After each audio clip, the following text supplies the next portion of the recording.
BC receiver Alfred Jackson eluding coverages gracefully, eager to get his hands on a win. Last week was nothing but a confidence builder for us. You know, we knew that we should have won that game, and that's the most important part, you know. Hey, we know that we can play with anybody in the CFL now. Last week, victory slipped through David Archer's fingertips, but not his resolve. You take one game at a time, and what happened in the past, you try to learn from and you push on, because those are the teams that are able to adjust to the adversity, are the teams that are standing at the end. Adversity tonight is an imposing Lions front four, bolstered by the Herminator. Favorite Eskimo target Don Blair, no longer green, enjoying a golden season. Willie Pless leads an Edmonton defense, which has tamed the Lions twice already. But the Big Cats are poised to pounce.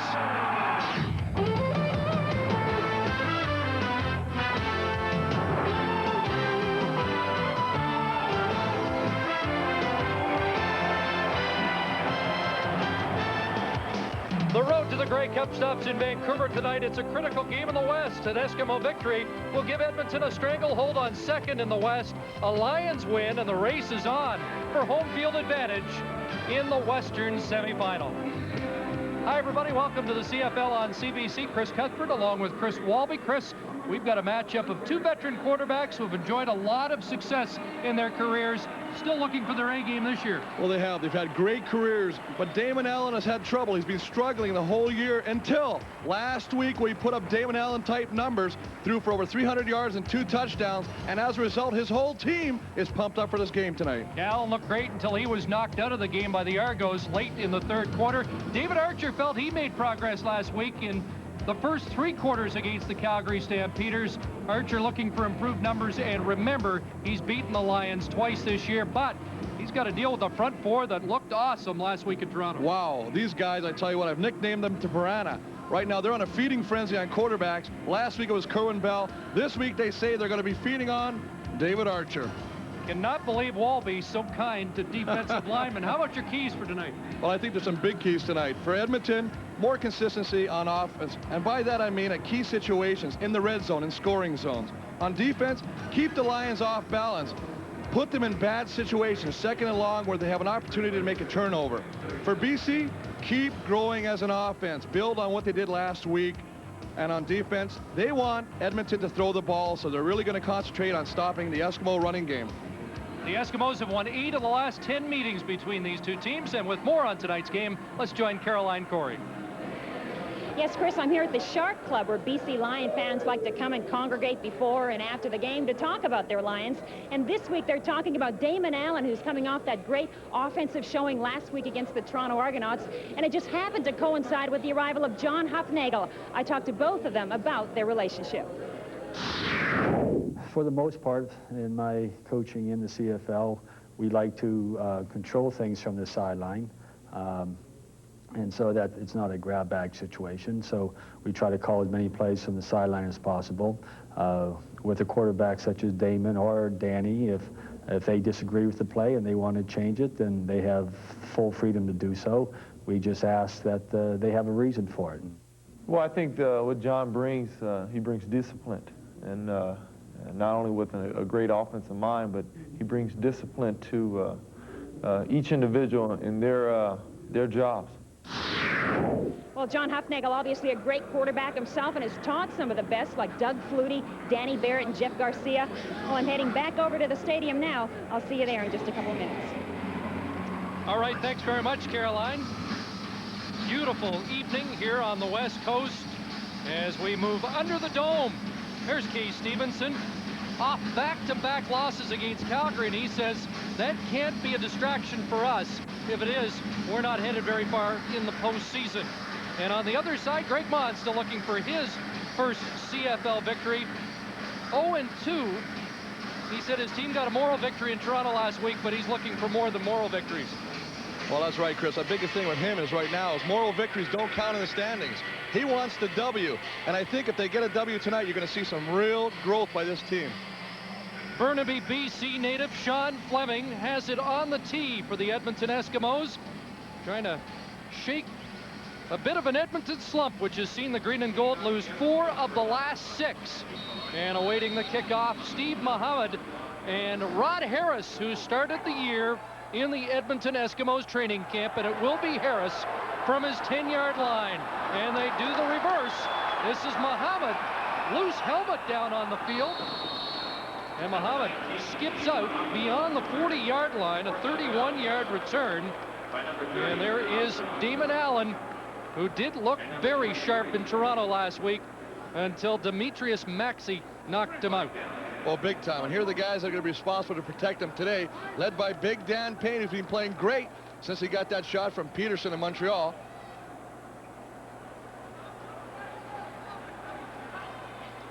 And, of course, the big addition last week, who made his return with a big touchdown early in the first quarter, 7 catches, 120 yards, the go-to guy, Alfred Jackson. Talking to Louis Pisaglia before the game, he said, you know, when you look at our skill positions, this may be the most talented team he'd ever been a part of in BC. But potential and results have been 2 different things. Here's Allen on a roll.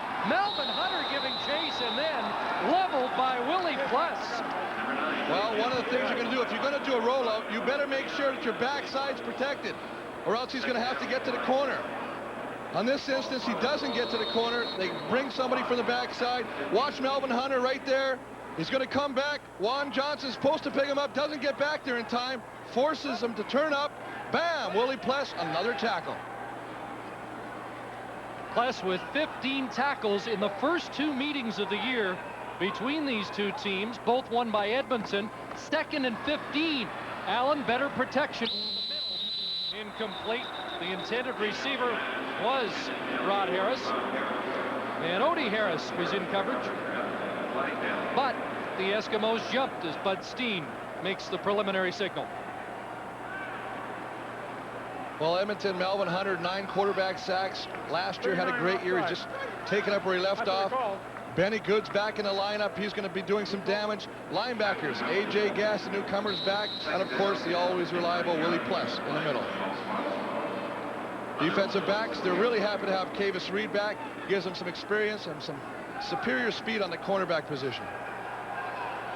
And speed at the wideout positions is a big asset for BC with Jackson and the newcomer, Rocky Henry. 2nd and 10 after the offside, and Allen down again. And again, it's the combination, a 1-2 punch of Pless and Hunter, this time in reverse order. Well, they haven't got this rollout schemed perfectly right now, and they're going to have to make some adjustments. By that I mean BC. Right now, every time the Damon's rolling, the defensive end is going to come up, and then Willie's reading it. As soon as he rolls past the tackle, Willie Pless is going to come into your screen right now. There he goes, slows him up enough for Melvin Hunter to come from the backside and pick him up.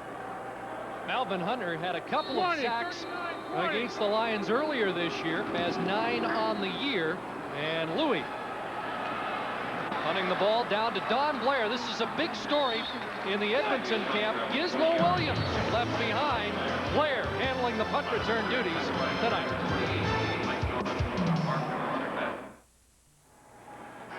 Welcome back to Vancouver BC Place Stadium, where the Lions have just 1 home victory this year. And there's David Archer, starting quarterback for the Eskimos. Less than 300 yards in combined passing the last 2 weeks. And David's been feeling very good, and these guys are going to help him feel even better today, led by Big Thomas Raham. They got him at 6'7", 350, but I think he's a little bit bigger than that. And, of course, Brian Wiggins, who's with Calgary earlier in his career, gives him an excellent receiver downfield. Kay Stevenson feeling this is the best set of receivers he's had for Archer this year, and the first time he's been able to make personnel decisions without injuries, at least the receiver position dictating how he goes. And Troy Mills with the carry. Mills with over 100 yards last week in the loss against Calgary. Well, they said they were going to run the ball, and of course, this is what's going to be trying to stop him. We call him the Piranha, the Herminator. Herman Smith leading that group, 6 sacks last week. Dwayne Knight, 3rd game back at middle linebacker, says he feels very comfortable there, and he can do big things at that position. And, of course, the defensive backs, Dale Joseph, who played halfback last week, is back to his familiar position, have free safety tonight. It's 2nd and 8 after a 2-yard pickup by Mills. Here comes the blitz. Archer gets it away over the middle. A sure tackle there brings Shannon Myers down. Tackle made by Raphael Robinson, short of the first down. Well, Chris, Raphael Robinson has just made 2 big plays in a row. We didn't get to show the replay of the first one where he cut the lineman leading C.J. Williams around the corner, but he was responsible for keeping that running play short. This play feels Shannon Myers coming out on the hot pattern. By that I mean they're sending a defensive back to try and blitz on the quarterback. He throws the release, makes a nice tackle, holds him short for a first down. So Fleming steps in for his first punt of the night to Steve Muhammad. Sean's average in the last 2 games, 47.9 yards. Had to move to his right to field the snap. Muhammad's going to let it hit the turf, and it takes an Eskimo bounce. And the ball dead and spotted at the BC 17-yard line. That's a 49-yard punt by Sean Fleming. And that's a 49-yard punt, but that is a definite no-no as a receiver. You're told never let that ball bounce because you never know where the ball is going to end up. And what might be a short punt, you let it bounce, ends up being, as we say, a long punt, 49 yards, makes BC start right off deep in their own territory. Damon Allen yesterday was encouraged by the progress his team displayed in Toronto, and he said just the fact that the offense moved the ball picked up the entire psyche of the BC Lions team. And the give right side, Robert Drummond. Drummond up to the 20-yard line, has 3, close to 4 yards for the big running back. Well, let's get the big boys involved in this. Let's get them out there. Let's get them some helmet-on-helmet collision. It's always nice as an offensive lineman to start with a running play. You know, when you get into that pass set, you never know what's going to happen. You got the other guys coming after you, so it's always nice to put a little head-on-head. Get you in that game. Get that psych going. We do expect, though, to see Drummond more as a receiver in this game. And Huffnagel talking about the fact that you won't make a living running all day against Edmonton. Second down, that ball up for grabs, and it's caught by Eddie Brown. On the ricochet, a ball that looked like it could have been picked. Well, all is forgiven Eddie Brown. Last week, a nice reception, gets the ball stripped, basically kills BC's chances for a victory last week, comes back. Great concentration and coming back to the ball after his tip. Just a great job. You see him coming back in your screen, following it, not giving up when the ball is tipped. Now some great years in Edmonton. And although he has not lit it up in BC, you know he'll be ready to play tonight against the Eskimos. Initial first down of the game, and here's Allen stepping up. Leroy Blue got a hand on him, but Allen is across the 35 to the 37. Chris, key point here, John Huffnagel did say Damon Allen has to run, and that's how Jeff Garcia and the Calgary Stampeders have had success against Edmonton. Most definitely. It's like building a house with half a pallet of wood. Use all your tools, baby. This guy is a runner. He's got great athletic ability. If it's not there, don't force a bad situation. Take off and try and get what you can. And there is Huffnagel, his first full week here in Vancouver with the Lions offense. 2nd and 6. Out of the shotgun. Here comes the heat. Leroy Blue in pursuit. Allen downfield, and it's incomplete as Odie Harris picked up the intended receiver, Rocky Henry. Well, this is a hard play to get to the outside. Anytime you're running to the wide side of the field, you've got to get that defensive end or that linebacker hooked to allow Damon Allen to get to the corner. On this one, you can see he's not. There's Leroy Blue chasing him. What happens then is you got to throw off your back foot, across your body. Doesn't make for a good throw. As a result, another incompletion. Got an injury on the field. Mo Elwanibi is down, the left tackle.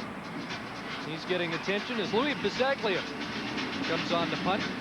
And the biggest thing for BC right now, it's really critical that they start to get some consistency, some drives going. Not the fact that you have to score, but they get some momentum moving the ball right now. They're going to, when you start getting to that rut of 1-2 out, 1-2 out, they can really play with your minds on the bench and going like, oh, that play doesn't work anymore. What else are we going to do? And you start reaching into the bag for tricks. So I think they got to just get something going, relax, take a deep breath, work on what works. Don't change it. Keep going. And get a couple first downs. Get a little confidence going.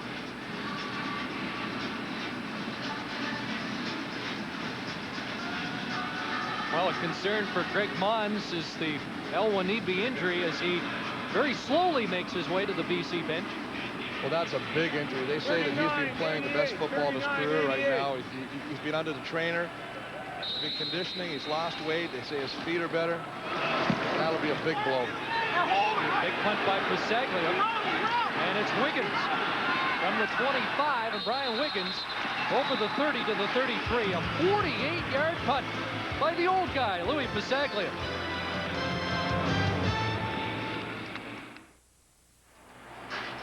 Breathtaking sunset over English Bay here in Vancouver. Inside, David Archer getting ready to go to work. Frustrating season for Archer. Here's how he views it. My numbers aren't to the expectations of myself, first of all, and certainly not to the level that I played to the first 3 years under Kay Stevenson. I'd like to rectify that in the final 7 ball games of the regular season. Chris, he said in the past he's been able to carry Kay Stevenson offenses on his shoulders at times, and he still feels this year is more than salvageable. But you know what? He's had different receivers. He's been injured. It's a new offense. Yeah, Kay Stevenson's there, but he's got different personnel. It's going to take some time. Here's a pick, though. Glenn Rogers Jr., the former Edmonton Eskimo, has the interception. David Archer with his 5th interception of the season. And Glenn Rogers Jr. has number 6 for him. Again, a communication thing. David expects somebody to be somewhere. He mentioned sometimes when you don't have the receivers there all the time, he expects it there, tries to go just a little high over the ball, gets a hand on it. Glenn Rogers Jr. comes down with easy interception. And here's what we have to do. Now, BC's got the ball. Let's see what they can do with it. He overthrew Brian Wiggins, and Rogers playing center field. Pulls it down. Interception number 6 on the year. Lions take over at the Edmonton 49. Allen deploying 3 receivers left side. Here comes that rush, and they screen it to Drummond. And Robert Drummond, crashing through a couple would-be tackles, has a first down at the Edmonton 36. That's what you want to do as an offensive line. Now, Wannabe gets hurt. They have to move Dan Payne to left tackle. They have to bring in Scott Davies.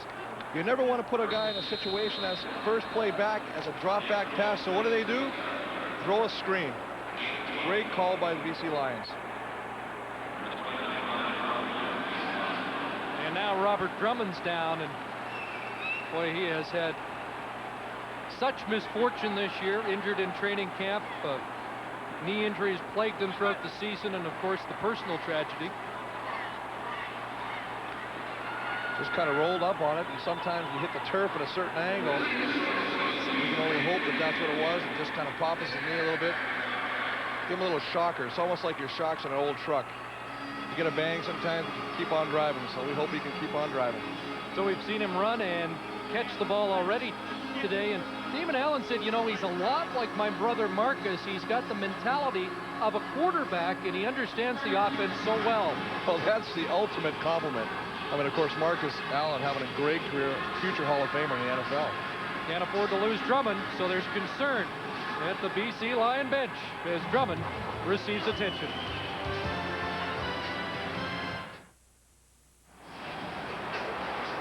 Don't know whether you can take Robert Drummond's place or replace him, but Mark Norrell will move into the offense when Drummond makes his way to the sidelines. The CIAU Player of the Year will move into the fullback spot, and they'll bring Juan Johnson back into the tailback position. But boy, this would be a real killer for the BC Lions offensive hopes this year. Drummond's the guy they'd like to center everything around. Well, big time. He is the pass guy out of the backfield. He's the running guy. He does so much, as you said. He's probably one of the best all-around athletes on the team, and he's big. And if he can get through that hole, he can cause you a lot of damage because he's got such great speed, too. I mean, he can pull away from people. He's got that natural deer-like gait where it doesn't look like he's going very fast, but he just keeps getting separation from the guys chasing him. It'd almost be like me chasing the Giz. That's a sight we like. Actually, I did chase him once. I can tell you exactly how many spikes he had in the back of his shoe because that's all he saw. Boy, you don't like to see this as they hold the right arm of Drummond up.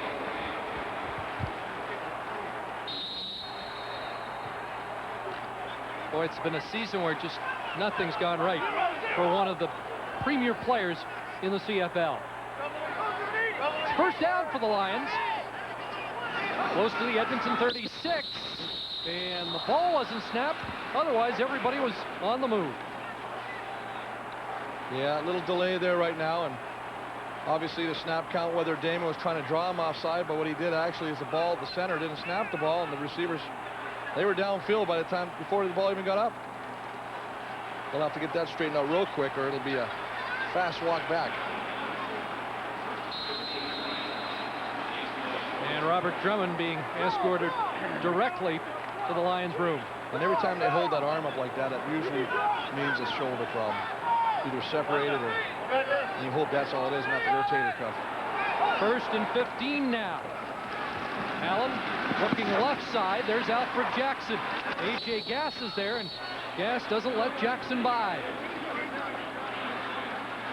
Well, Jackson had a great start last week, Chris, and yet he took some responsibility for the loss. He felt he dropped a couple of balls he shouldn't have. Well, I'll tell you, that's a consummate pro, though, when he thinks he can do more, and he's had the kind of game he did have last week. Yeah, on that play, yeah, he reached back last week on that play you're talking about. It would have been an incredible catch had he made it. And I think he just shows the kind of character he has and the kind of leadership qualities he does have by making a comment like that. Ball skipped off his fingertips into the arms of an Argo defender, and that was the beginning of the end for the Lions last week. 2nd down, 4 and wide open. Rod Harris, crossing pattern, tripped up by Malcolm Frank, or he was in the end zone. And how about the zip on that ball? You heard the expression on a rope? Well, that was on a rope. Full, didn't have to break stride. The ball was almost like it was taped to his arm as he was running. A 25-yard reception by Harris. You just see him coming across the middle. Look at that. Beautiful job. Nice throw right on the run. Harris does not have to break stride, and that's, as a receiver, exactly what you want, because you can keep going full speed.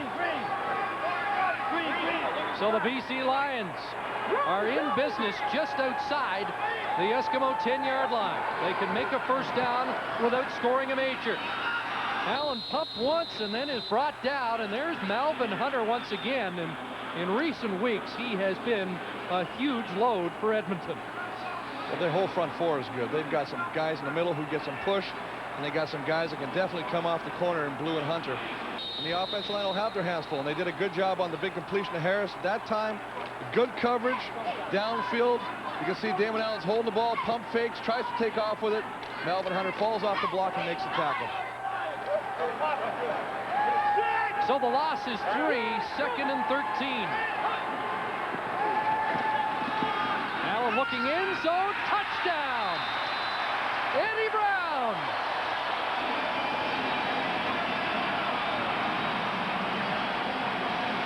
Well, I tell you what, one of the things I thought they had to do last week, we got all those great receivers.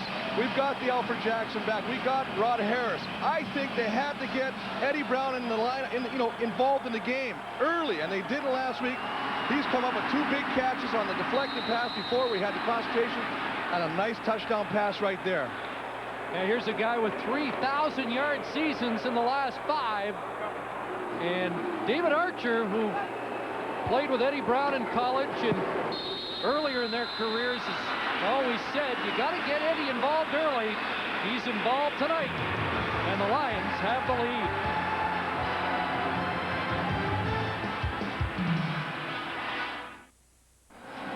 Hard to believe it's the first touchdown of the season for Eddie Brown. Mom and Dad, you usually don't see that. What I like about this play is take a look at these 2 guys out here right now. They're rushing. The right tackle is going to reach out hard and is going to pick up the first guy, but Juan Johnson, number 23, does a great job of picking up Willie Pless. The middle is open with him rushing. Touchdown, Eddie Brown. Great job of the offensive line working with the backs to pick up the blitz. And despite the injury to Robert Drummond, the BC Lions maintain their focus and open the scoring. 5:40 remaining in the first quarter.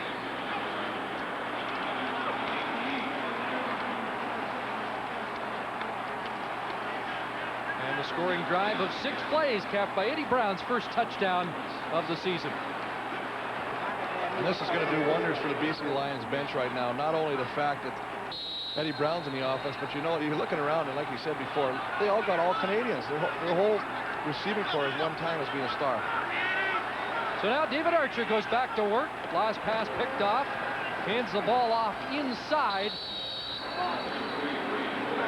And Williams with a gain up to the 53-yard line, pickup of 7. Well, just running right side, right behind big Chris Morris and Jose Munoz. And you got to get Calvin Williams in there. This is a big kid. I mean, I know they had Tony Burst, but this kid is 6'1", 200 pounds, and he's got some records down where he came from in Georgia Tech. Tried out with Arizona last year as an undergraduate. Didn't make it, signed with Edmonton. He's got a great future up here. And 150 yards rushing in his first 2 games against the BC Lions. It's 2nd and 3. This time Mills spilled as he crossed the midfield stripe, but should be close to a first down. And again, Raphael Robinson's had an active start. Well, they're known to run the ball, and they like to run the ball. And one of the things I like as an offensive lineman is the fact that it will set up the pass. Get those guys orchestrated properly, let them run, let them get the right mental attitude. They go short yardage right now. Opens up the passing game, pull those linebackers in. Try and get them to relax a little bit. It is 3rd down and short, but we have seen in recent games this is no cinch. David Archer snuffed last week by Calgary. We saw it earlier today. The Argos were stopped on a 3rd and 1 by the Winnipeg Blue Bombers. And here we go. 3rd and about a foot, though, for Archer and company. And he pushes forward and should have it. Well, he's just going to follow Groenwagen. I mean, you got a guy that's 6'5", 280 pounds. You should never be stopped when it's less than a yard. You know, David Archer's a big man himself. He just puts his head down and keeps his feet driving, easily gets the first down. That is the initial first down of the game for the Edmonton Eskimos. Well, it wasn't easy last week, though, Chris. Well, as you said, he tried to get it. I think he slipped, the center slip. And again, we have to take into consideration they're playing on grass. It's a lot slicker out there with the cleats. They slip, they don't grip a lot of times. Different story here, though. 1st and 10. Archer pulled down as he was about to release. Flag flying as well. But the front 4 steps up for the first time tonight. Well, they called holding. That's even adding, insult to injury right there when they get a holding call against you. This front 4 is just, they're getting better every week. They are just nightmares. Giving nightmares to these offensive linemen. Now there's Benefield, Smith, Chaders, and Scott. And it was Johnny Scott that got there on the ankles of Archer. He had the old train going. He actually ran over Munoz. 9th sack of the year. And there's a little competition starting amongst those front 4 guys. Archer in trouble again. Another flag. And wow, some big hitting down there. As Shannon Myers was leveled, and the ball falls incomplete, and another holding call. So that rush making some noise. It is making tremendous noise right here, right now. That offensive line is going to come back and say, hey, don't make us throw the ball every down. Give us a change. Let us get a screen. We got to start confusing these guys. Don't let them know it's a pass all the time, because these guys are starting to put some moves on. And if you start making offensive linemen think too much, I mean, we are a very intelligent breed. Well, we saw it last week. Kerwin Bell knows this script. Oh, last week they were all over him. The Chaders and company, the Piranha, the new nickname. Benefield, Herman Smith, the Herminator. They had a great game, and they're picking up right where they left off. John Fleming on 3rd down. 3rd and 18. There's Muhammad over the 25-yard line, a 43-yard punt. And C.J. Williams, first man down to make the tackle. And not only does he run the ball, but he does a great job on special teams. Comes down there. That's not bad. If there's anybody from the Calgary Stampede down here, they might look at him and rope him. Got to put the rope on his ankle under 5 seconds. There you see, Big Mo's back in the game for BC. And after that touchdown pass to Eddie Brown, Mo is certainly on the Lions side. First down BC from their 26. Pumped by Allen. And now Rocky Henry out here. Nice move on Cavis Reed. And Rocky Henry's first catch in the Canadian Football League is a memorable one because he flashed that speed Greg Mons has been talking about. Well, first off, Excellent protection from the offensive line, allowing Damon Allen to pump fake. Secondly, they were so excited to get Rocky Henry in the lineup because they said he's got excellent vertical speed. He can get up the field and get separation from the defensive back, and he does this on this play, makes some great moves, gets to the open field, and they got weapons on both sides of the ball. 34 yards, and Henry made that move on an all-Canadian, Cavis Reed, to spring it to the Edmonton 50. First and 10. Allen steps up. Now for Jackson. And here's Jackson to the 42 of Edmonton, and that's a gain of 8. And one of the things you're noticing, Chris, is the respect that Edmonton, the cornerbacks, have for the receivers. They are playing so far off that it's just becoming a little game of pitch and catch. Run 7 yards, turn back to the ball, will get you to completion. See what you can do after you get to completion. And that's what the Lions were so excited about. You had Jackson last week, now Henry on the other side, and you've got the vertical speed that any defense would be wary of. Allen may be changing the play at the line, and it took too long. And Bud Steen whistles play down. It is a time count violation, and with an update on Robert Drummond, let's join Caroline Corey. Yeah, not very good news for Robert Drummond at all. He has dislocated his shoulder. They took him off the field to put it back in, but it's obviously a very serious and sore injury, and he won't be back in the game. Boy, just one devastating blow after another for Robert Drummond this season. Unbelievable. You know, just when you think it's going to get better, it gets worse. Second down, now 6 to go. Allen, wide side of the field. And that's Sean Graham, and they rule incomplete. And Greg Mons, right there on the play, doesn't like the call. Well, it was close call, but again, what's really surprising me, Cavis Reed plays so far off the receiver that when you're throwing, that's a good 40, 50-yard throw. Watch this, how far he is. Now, stop it right there. Look at the separation between the cornerback and the receiver. You can't have that much separation, or BC will march the ball up and down the field on you. Hands clean, Edmonton. Well, that replay would indicate good call by the official. Looked like Graham's foot was just biting the white. Louis looking to angle this one. Don Blair watches it go out inside the 2. Well, the veteran, 45 to the coffin corner. Can't do much better than that. You can't. And anybody's played in the game as long as Louis has, 23 years. Every time I read that stat, it just amazes me. You know, here's a guy that's played before I got in the league, while I played in the league, and still playing after I've left the league. And you had more than a cup of coffee in the league. And that's incredible. Mind you, kickers, you know kickers, if we added up all their plays, they probably have 3 seasons. Of course, some of those plays included great cup-winning field goals. Oh, yes, they did. Oh, no, he's definitely... He's pretty... There's Dave Chaders now. This is a big series for that ferocious front 4. They've got Edmonton pinned at their own 2. And not much is there. Well, you just mentioned the big man, Dave Chaders. Swims the tackle, comes right in, makes the play. No gain on the play. And I tell you what, these guys are fired up. And that's one thing. I mean, when you feed off each other, we talked about the competition before. Watch Chaders right here. There you go, Chase. There you go, Chase. Yeah. Got a microphone on Dave Chaders for this game. And he'll be in the middle of it all night long. But the biggest thing, getting back to that, the competition. They're feeding off each other. They all want to be the guy to make the play, and that's what you want out of your D-line. 2nd and 10 on what should be the final play. First quarter, Archer from his end zone, dumping it off. Troy Mills wide open. First down, and Mills up to the 17-yard line. So the Eskimos get some room to operate on the final play of the opening 15 minutes. The BC Lions have the lead on an Eddie Brown touchdown here at BC Place Stadium in Vancouver.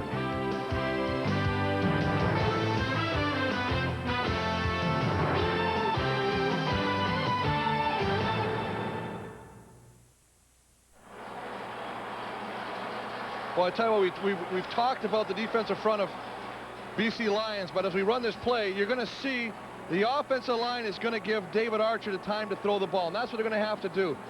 If we can stop it right there, take a look at the nice protection. We called that the cup protection. You can run it. They just give him time. He's got time to... Even with the ball being tipped, because of the time, it allows the completion to take place and Troy Mills to turn it into a nice first down. And Mills with over 120 yards receiving in those first two games against the BC Lions. Edmonton winning those games 20-12 and 15-10. Chris, of the 8 BC Lions losses, 7 have seen BC score 16 points or fewer. And it looks like we've got another defensive battle here. Well, you look at the first downs in the first quarter, you're definitely right. 2-4, yards passing. BC's got the big edge here, though, 112-22. Time of possession is also a big indicator, and they've had the ball for 9 minutes as opposed to 5 for Edmonton. First and 10. There's Shannon Myers, hits screen, turning it upfield. Flags are down. It took a while before Myers went down. I've always liked this kid. This kid comes back to the ball, catches the ball, and as I grade every receiver, it's what he does after he catches the ball. And a roughing the passer penalty tacked on. Well, Johnny Scott, a little bit excited, throws David Archer to the ground on the play, and you know, once that ball is released, they got to protect the quarterbacks. They can't allow the quarterbacks who are your prime players on the team to be injured. Turns out to be a 24-yard play for the Eskimos. Remember, this started at their 2 and now up to the 42. You like Shannon Myers, even more impressive, playing with broken fingers on the one hand, suffered in the Labor Day game. Well, not only broken, but fractured, compound fracture, which is more than one. I mean, that's amazing. And he's got, you know, you can't put a cast on it because he can't grab the ball. So all he can do is try and, you know, wrap up those 2 fingers the best he can. But anybody that's ever, you just hold 2 fingers and try and think what you can do without the 3. It's pretty amazing as a receiver. And they may have to call Myers' number here. Yard gain for Mills, who now lines up as a wideout. And it's 2nd and 9 for the Eskimos. Archer stands in, fires, and there's a flag down. Myron Wise, the intended receiver, got his legs tangled with the defender, Dave Donaldson, and Wise draws the flag. Those are always tough calls. These are ones where you're running stride for stride, you're looking for the ball, gets his feet caught up, he just gets tripped up. You can see right there. It's not intentional. These are one of the tough calls because right now it wasn't like he was trying to stick his leg out there, trip him. They unintentionally made contact. You know, they're just going to give him a first down. They're not going to mark it where the infraction took place, which is a good call. But as far as a call being made in the first place, that's questionable. Dave Donaldson on the corner again, replacing the injured Rashid Gale, who should be back in the lineup next week for BC. And Wise replacing Gizmo Williams at the wideout spot. He's missed 7 games this year with back injuries. Archer, first down, goes back to Wise, who ducked under Donaldson, and Wise all the way down to the BC 25. So Dave Archer and Myron Wise, 2 old teammates from the Sacramento days, have this offense moving. Well, he had a cup of coffee in Winnipeg with us as a receiver, and we've always liked him there too. Fortunately, at that time, we had great receivers, and he never had an opportunity to shine. But here he is, and you know, talking about his back, he's not 100% right now. He's playing in pain right now. He has to go through stretching. They put him on a rack, almost medieval, to try and pop that back every day, but you can't tell by the 2 catches and the way he's running after he makes a catch here. 31 yards, Archer to Wise. Edmonton on the move, first time tonight. Give Mills, and Troy Mills, down to the 21. And what I like is happening here is they're mixing it up now. They're throwing, the offensive line is starting to get some confidence in the passing game, and they're also moving the ball on the run right now. That's what you want to do. You want to create a little doubt in the defensive lineman. They're doing that right now. They're picking up 4 to 5 yards on a run. That's what you want. Well, Mills has been a factor on the ground, through the air. Remember where this drive began. BC, 4 penalties, 35 yards so far tonight. First down, there's the fade pattern, end zone. Touchdown, Myron Wise. I'll tell you, This is a big series. Not only did they move the ball effectively, it almost looks like two different teams from the last couple of series we've seen. But for David Archer, too, you got to be happy for a guy like this who struggled in his defense. He's been injured in his defense. He's had new receivers. Hasn't had a lot of playing time, but to come down and engineer a drive like that, to culminate it with a nice touchdown pass to Myron Wise, big confidence builder. Yeah, he talked about how he was reading the defenses a little bit better last week. He's certainly got a beat on the Lions defense. 5 for 7, 84 yards, a touchdown, and an interception for Archer. His second touchdown pass of the season. And Fleming knots this game at 7 apiece. We're early in the second quarter at BC Place Stadium. Archer and Wise have Edmonton on the board. Saturday night in Vancouver, the Edmonton Eskimos and BC Lions tied at 7 first half. And Myron Wise with his third touchdown reception of the season. Well, just a nice throw over the shoulder. Great concentration to hold on to it as you're going down to the turf. But one of the things I really liked is they brought a blitz in the offensive line, coupled with the running backs, picked it up. Raphael Robinson came on a blitz. Whenever you bring a linebacker on a blitz, you're going to get one-on-one man coverage. He beat the coverage. Nice throw, nice catch, 7 points. Nice drive, 108 yards. And remember, it was 2nd and 10 from the Edmonton 2. Here's Rod Harris. Across the BC 35-yard line.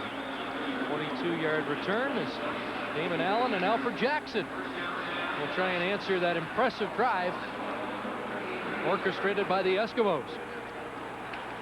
Alfred wearing number 7 now, his old number. Jim Sandusky gave it up as BC took him out of the lineup for Rocky Henry. And Sandusky, although on the coaching staff, was a little bit disappointed that he wasn't on the field for tonight's game. Well, there's Jim Sandusky, and you know what I liked about that comment is he's still got that competitive nature. He wants to play. He still feels he can contribute, and he probably can. Unusual to see a coach criticizing the coaching. Damon Allen thought a whistle had gone. How about this? And he makes almost a first down out of a completely stalled play. Errol Martin was around that BC bench, and the Lions infuriated. They thought Martin got in a late shot. Well, it did look like everybody kind of stopped after a while. The whistle did sound, and as we watch the replay here, little offside, gets back before the ball is snapped, holds the ball, and he's almost like, okay, oh, he goes, well, we're still going, baby. And that might have just been out of self-preservation, not taking a hit. Like Damon lost his footing on the yardsticks. Greg Mons is heated up, and this is because the penalty is going against BC. And that already the 5th penalty against the Lions, the most penalized team in terms of yards in the Canadian Football League. They're closing in on 1,000 yards of penalties. And Mons talked about this. One of the things he said is he's a motivator. He believes in discipline. He says we've got to stop taking penalties that kill drives. So Allen looking at 1st and 15. Pumps once, now looking deep, looking for Rod Harris. And Harris hung on. Took a lick from Dwayne Provo, but he has his second big catch of the evening. 41 yards. Well, if you wondered where Damon Allen was, he's here. I'll tell you what, last week he was airing the ball out last week very effectively, and nice throws. He's right on the money again. Take a look at this throw. That is a beautiful throw over the inside shoulder. Well, Rod Harris, a favorite receiver of David Archer in the old days with Sacramento and San Antonio. 176 catches and 16 touchdowns in 2 years between those two, but now he's catching passes from Damon Allen. Here's Juan Johnson, and a good run after the reception by Johnson to the Edmonton 30-yard line. Pickup of close to 7, and now BC moving again. Well, we were talking about where the offense was. Well, all of a sudden they just both are on fire. Edmonton moves the ball last drive. They get the ball. Here's BC moving it down the field. You can see right here, great protection again. What a throwing line. Right down the middle and in the inside shoulder. If that ball was thrown on the opposite shoulder, Provo had a chance to dislodge it. Great throw, great catch. Second down, quarterback draw. Allen, nice move and stretches out over the 25, and he has a first down. Juan Johnson was down momentarily, but he's back up and into the BC huddle.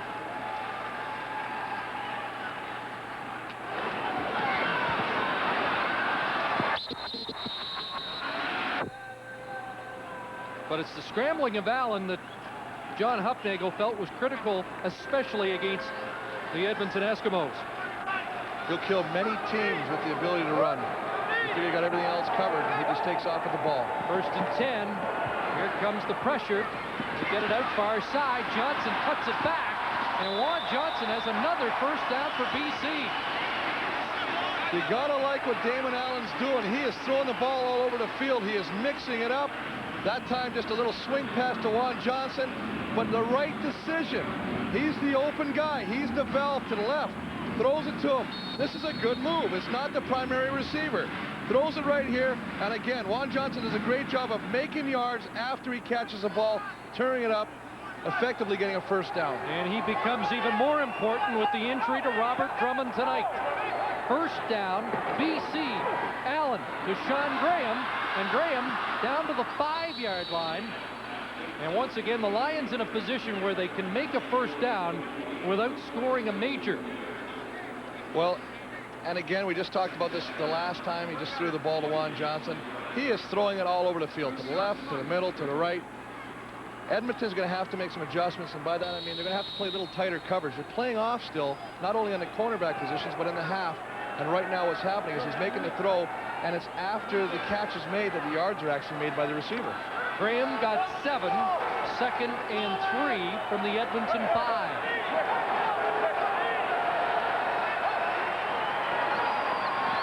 Pursuit intended for Brown, off his fingertips, and a nice play there defensively by Rio Wells.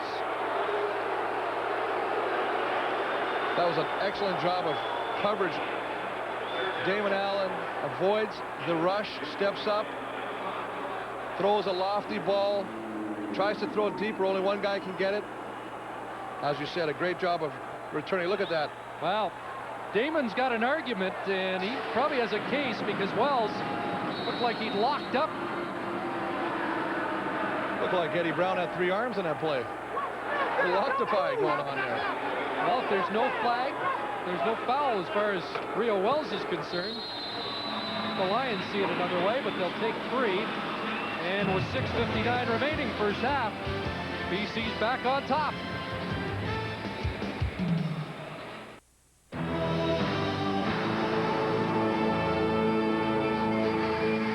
Following that incompletion, Damon Allen challenged Bud Steen in the end zone. He thought a flag should have been thrown on that pass intended for Eddie Brown. I think he was right. Well, let's take a look at the end of it here. And as he's coming back up, we could just freeze it right there.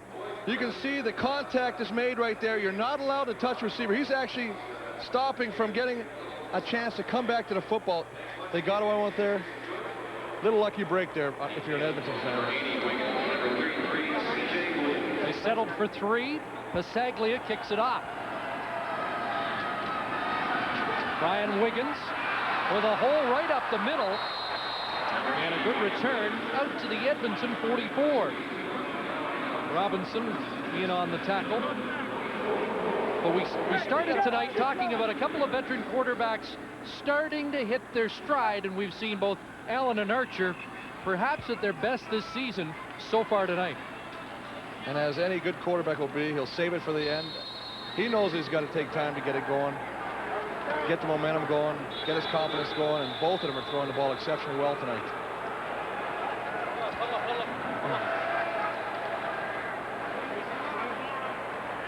It'll be up to BC right now to get after David a little bit, start rattling him a little bit, take him out of that comfort zone. Just adjusting the clock, and now we're set to go. And there's Dave Donaldson, and David Archer was looking in his direction on that 108-yard drive. We'll see how the second-year man out of Manitoba handles this series. Johnny Scott had the pressure on. They throw against the green to Mills. And Troy Mills is back into BC territory. And his Archer to Mills combination continues to click. Oh, you gotta like this play. David Archer's not a scrambler. They say David Archer can't challenge the corner. Watch me, rolls to the right, throws back off the body. Nice screen. Troy Mills getting behind the big boys. Find the big boys. See him going downfield. You got big Thomas Raham in front of you. Look at that. Chris Morris, two of the biggest guys on the team, leading him around the corner. That's a great job. 22 yards for number 22, Troy Mills. First down, Edmonton. Mills tripped up as he crossed the line of scrimmage. Maybe a couple on his momentum. And they're doing what they should be doing. They are mixing it up. When you play with a guy, I remember playing with a guy by the name of Tom Clements. Great football player. His key, he wasn't the biggest guy, but he was so intelligent. He would just mix the defenses up. He would never call the same thing twice. He didn't know if you were running, throwing, screening, drawing. Total confusion.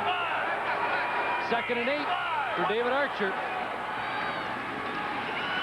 Looking right side now, back over the middle. There's Donnie Blair, and Blair's still going. Now flips it out, and it's a loose ball. And the Eskimos are able to bat it out of play, and they retain possession. Wow. We've seen a lot of that today. Actually, in the previous game, there was a couple laterals in the game that resulted in touchdowns. You wonder about this sometimes, because anytime you let the ball go off, you never know whose hands it's going to end up, and they're very fortunate to get that one back. Brian Wiggins knocking the ball eventually out of bounds. Well, Shannon Myers only able to get one hand on it initially, but then the alert played to get it out of bounds. Well, take a look. I mean, you can see here's Wiggins. Now, he sees this ball. Beautiful. That's a nice dig. That's a volleyball dig. He's got a little volleyball in his future. Chris Moore is shaken up on the play.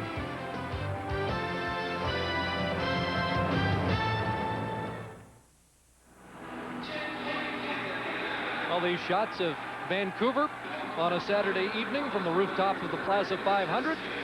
And thanks to them for furnishing these beautiful shots tonight indoors at BC Place Stadium. The Lions have the lead, 10-7, 5:23 to go in the second quarter, but the Edmonton Eskimos are threatening, and Chris, the quarterbacks are red hot. Combined, they're 18 of 23 for 307 yards. That's why they're considered great quarterbacks. They're locked in tonight.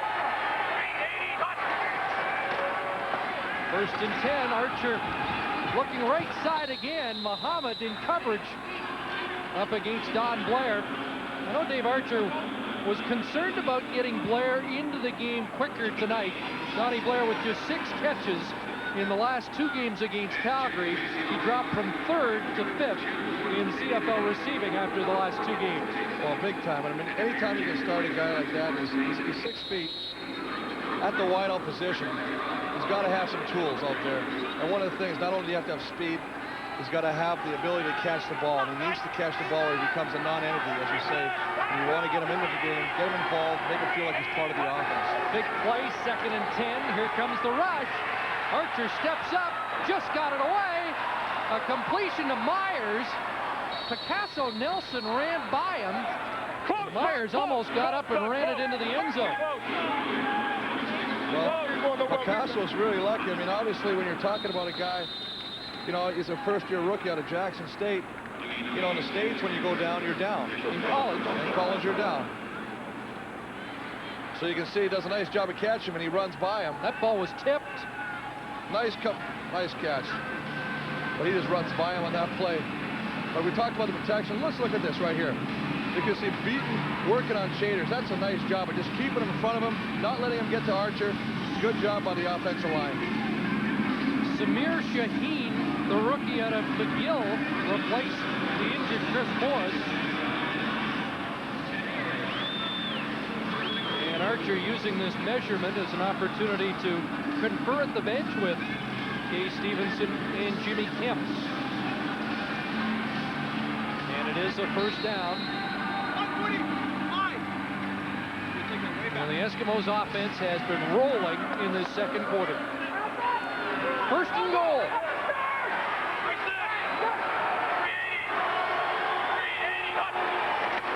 Mills, left side, Herman Smith.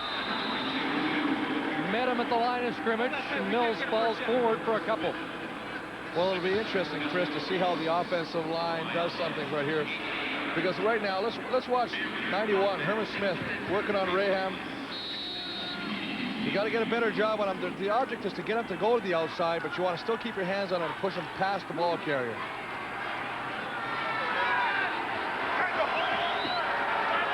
So now second and goal.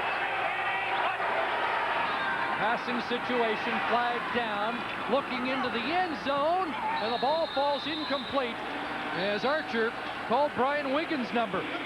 Good coverage there by the former Eskimo, Glenn Rogers. But just a nice job. Flag down, and BC was offside, so Dave Archer's going to get another play. Well, he is throwing the ball very well. I mean, he's putting it nice and high. It's lofting. It's got the nice rainbow arc, and it's coming down where there's a good chance the receiver can come up with the ball. So you really got to have good coverage from the defensive backs of BC to keep that and prevent it from being a touchdown. Well, he was candid yesterday about the fact that this year has not gone at all like he had hoped. Frustrating. At times, even wondering whether or not this whole comeback was a good idea, but certainly energized tonight. This is very much the Dave Archer of old. And now second down over again from the 3, second and goal. Archer in the end zone again, touchdown, Donnie Blair.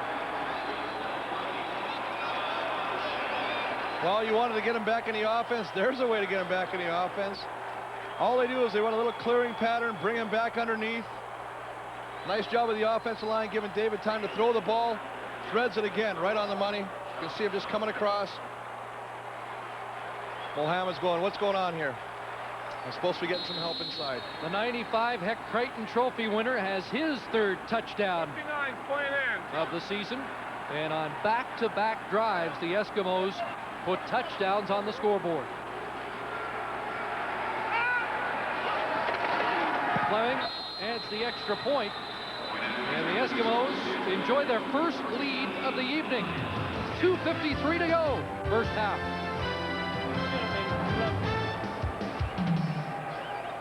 Joe, can we get... There's Don Blair, third touchdown of the season. And one of the things what happens when Chris Morris gets hurt, new guy comes in, Shaheen.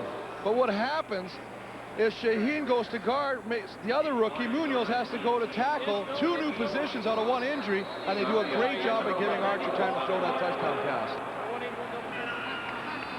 Fleming kicks it off. Harris from the BC 15. And Rod Harris springs loose across the 50. And Sean Fleming has to make the tackle at the Edmonton 46. And if you're wondering if BC is here to play, Rod Harris could have, at the end of that play, ran out of bounds. He decides not to run out of bounds, but to try to run over somebody. That shows you're ready here. Rod Harris is playing tonight like he didn't like being cut by the Edmonton Eskimos. A 50-yard kickoff return. 2:41 to play, first half. It's been a good one in Vancouver. Lions trailing by 4. Juan Johnson down to the 39. Pickup of 7 for Johnson, who did not run once last week against Toronto. On the go, Bud, on the go. But he'll have to carry the mail with the injury to Robert Drummond. And that's a surprising stat because of the fact that against Montreal the week prior, he ran for 122 yards on 20 carries, so he can carry the mail. And 104 yards against the Hamilton Tiger Cats prior to that. But those 2 games were without Drummond in the lineup. 2nd and 3 after the 7-yard pickup. Here comes Malvin Hunter, and he tracks down Damon Allen back at the 52. And that will knock BC out of field goal range.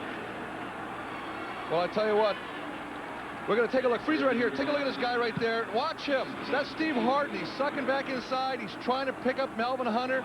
This is the guy that played in the American League in the NFL. He's got to get back quicker. It's a little faster up here. Takes a step inside. You can't do that. Maybe you can get away with it down south, but you can't up here because the guy's coming off the corner a little quicker up here. That's the third sack of the night for Melvin Hunter. And Pasaglia on the punt. Blair lets it, or brings it down at the 5. And up to the 12-yard line. 46-yard punt. Well, we mentioned we've got the Cheaters mic tonight. Well, let's listen in on the action in the pits.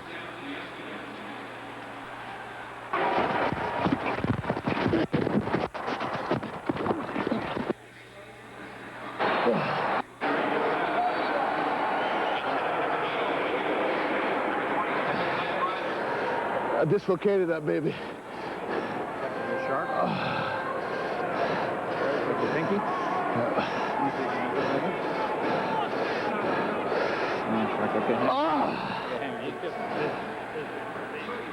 Bet you know that feeling. I tell you what, I see and then I look at my own fingers and I look like E.T. from the movie. First down, Troy Mills. Nice cutback by Mills to the 15. Just a couple of yards on the play, though. And a big series right now for the BC defense. They can pin Edmonton back and get the ball back with some time left. You know, they've got to stop this Edmonton offense that's been rolling. Exactly, Chris. They started off like gangbusters. We were talking about them. It seemed like it was going to be one of those days where the defense was going to dominate. But after those first couple of series, David Archer and the Edmonton offense has really moved the ball quite successfully. See what Cheaters and company does on 2nd and 8 Edmonton. Glenn Rogers blitzing. Herman Smith's on the move. Archer's in trouble, but gets it away. And a wide open receiver. That's Shannon Myers across the 40-yard line. And Archer keeps this thing going. Well, we talked about Shannon Myers before, the fact that he's such a smart, intelligent receiver. He finds the opening, the soft spot. He sees it. Archer's in trouble. Comes back, finds the soft spot. Just a nice job of David avoiding the rush. But look at him find the hole. Beautiful. Nobody around him. That's intelligence. You almost think the guy played for 10 years in this league. Here's a guy that was hurt in training camps, missed 5 games this season. Now they go back to the ground, and Mills to the 44. A couple of yards, 1:15 to go. And David is not, and I don't want to use the word stupid, but he understands what's going on here. He runs it. He's only helping himself by keeping the pass rush of BC off his back. 2nd and 8. Looks deep, and Steve Muhammad with the interception. And Muhammad back the other way, and Archer trips him up. And Archer's upset with Donnie Blair.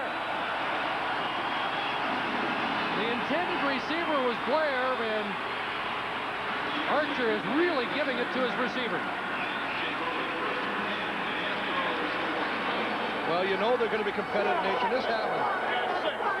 This is a game. You're out there. You're all being paid a salary to win.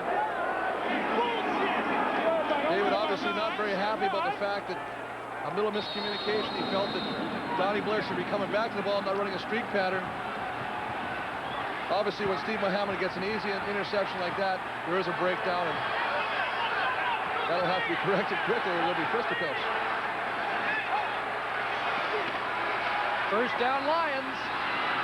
Allen unloads Eddie Brown. Unable to bring it in.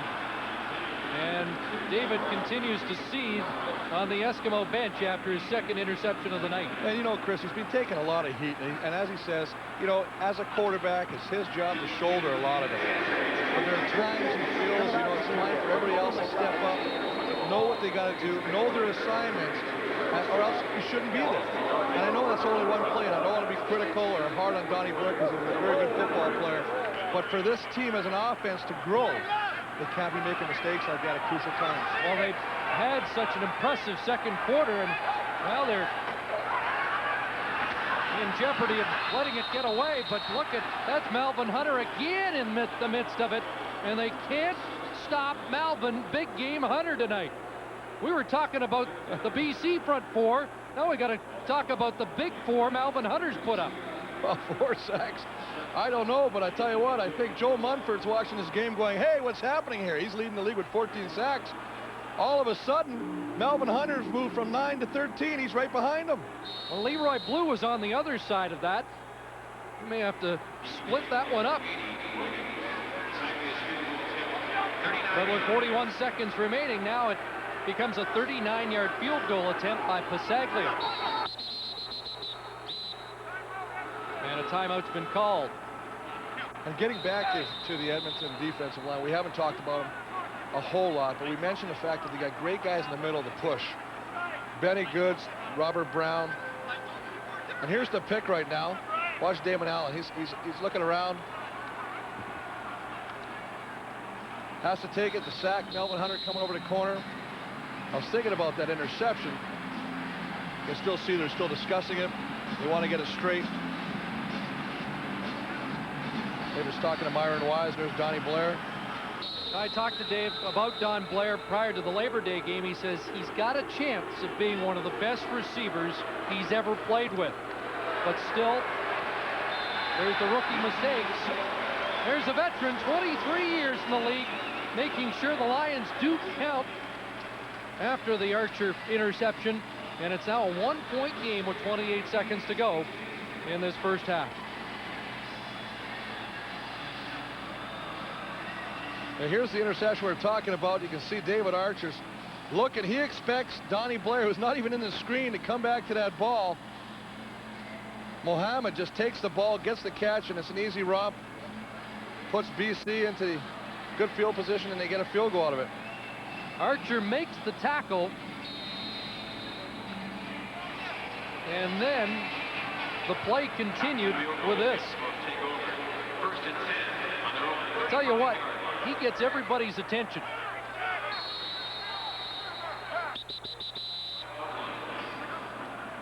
Well, I used to be able to read lips, and he's definitely saying what route was on. And now Archer heads back to the sidelines to discuss with Case Stevenson. 28 seconds to work with, and they've moved the ball so well in this second quarter that do you think Archer will try and get back in field goal range quickly, or reconvene at halftime in the dressing room and sort out? Oh no, I think you do what's been working. I mean, they've been moving the ball, as you say, very effectively. They run it, they throw screens, they've had a little bit of trickery with a cross screen, but I like what they're doing, and I think you just stay with that. If they ain't broke, don't fix it. They need about 30 yards to get back in scoring range. Well, I had an opportunity earlier today to talk with Dave Cutler, and Tom Scott inducted into the Hall of Fame tonight. Chris Walby with another one of his entertaining pro tips, and we'll analyze the proceedings of the first 30 minutes. There's a little swing pass right side, C.J. Williams, and he's out of bounds after a 7-yard gain. And that took 7 seconds off the clock.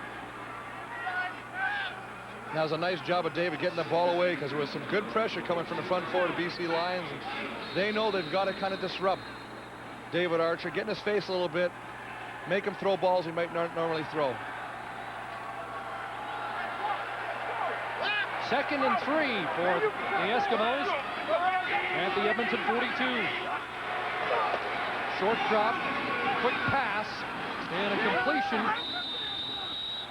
And Brian Wiggins with the catch. That'll move the sticks with 15 seconds left. And just a nice job of Brian Wiggins, knowing where the first down marker is, sitting there, getting the first down. That's all he's concerned about right now. Driving deep, getting the defensive back away from it, so when he gets the ball, comes back, he's still got the first down. First catch for Wiggins. Archer dumps it off short again. Troy Mills, and stopped at midfield as Raphael Robinson was hanging on. And now 1 second to go. And will Sean Fleming attempt what would be the longest field goal? Be 62, 63 yards, but they're going to just... yes, I think you need Tommy Dempsey for that one. Try a home run ball instead.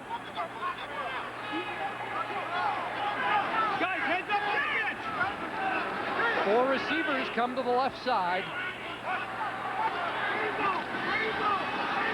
And David's going to air it out. Jump ball and knocked down by Dale Joseph to end a very interesting first half. Archer and Allen on target. And it's a 1-point game after 30 minutes of football at BC Place. Eskimos with a 14-13 lead.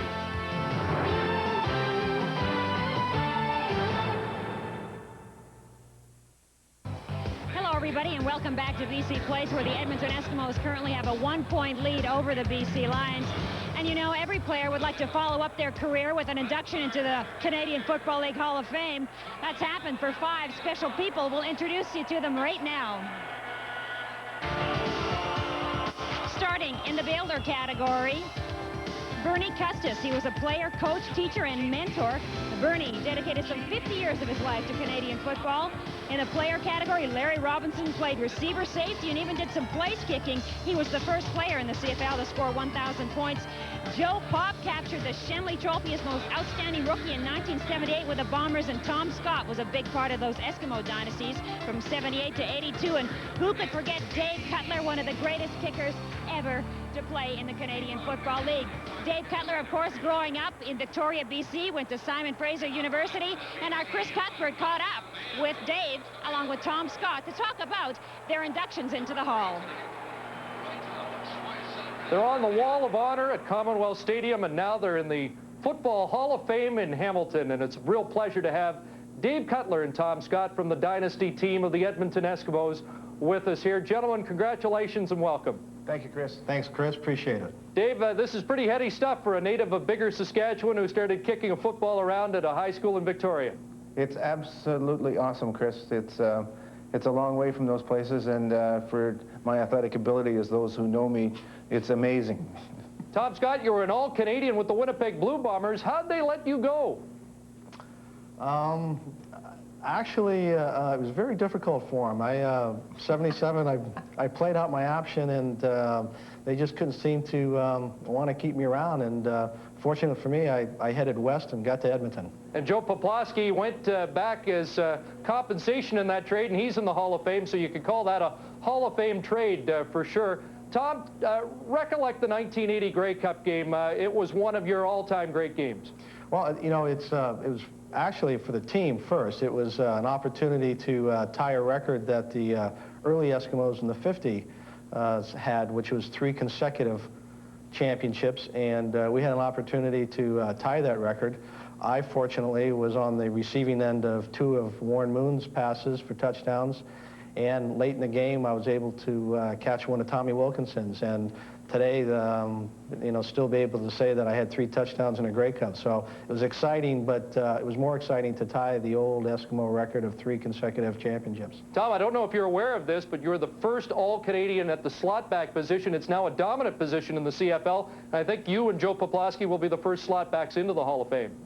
You had mentioned that earlier, and I think that's great. As David being the first kicker, it's a great opportunity for, except for Joe being 5'10" and under, to be part of this great Hall of Fame. Dave, tell us about the 1981 field goal and any others that rank up there as special field goals in your great career. Well, I think that the special thing about that, Chris, is that I was handed the baton at the end of the game, and we always believed that you know, the end is just the beginning is just as important as the end, and that team was a very, very special team. We had an exceptional record that year. We were 22 or 23-point favorites over Ottawa, and they had the audacity to be beating us in the first half, and we were down 21-1 or 20-1, and one of the things that people always thought about those Eskimo teams is that we were very high in talent, but what people didn't realize about us is that we were extremely strong in character, and I think what that game showed is just how strong we were coming back all that way.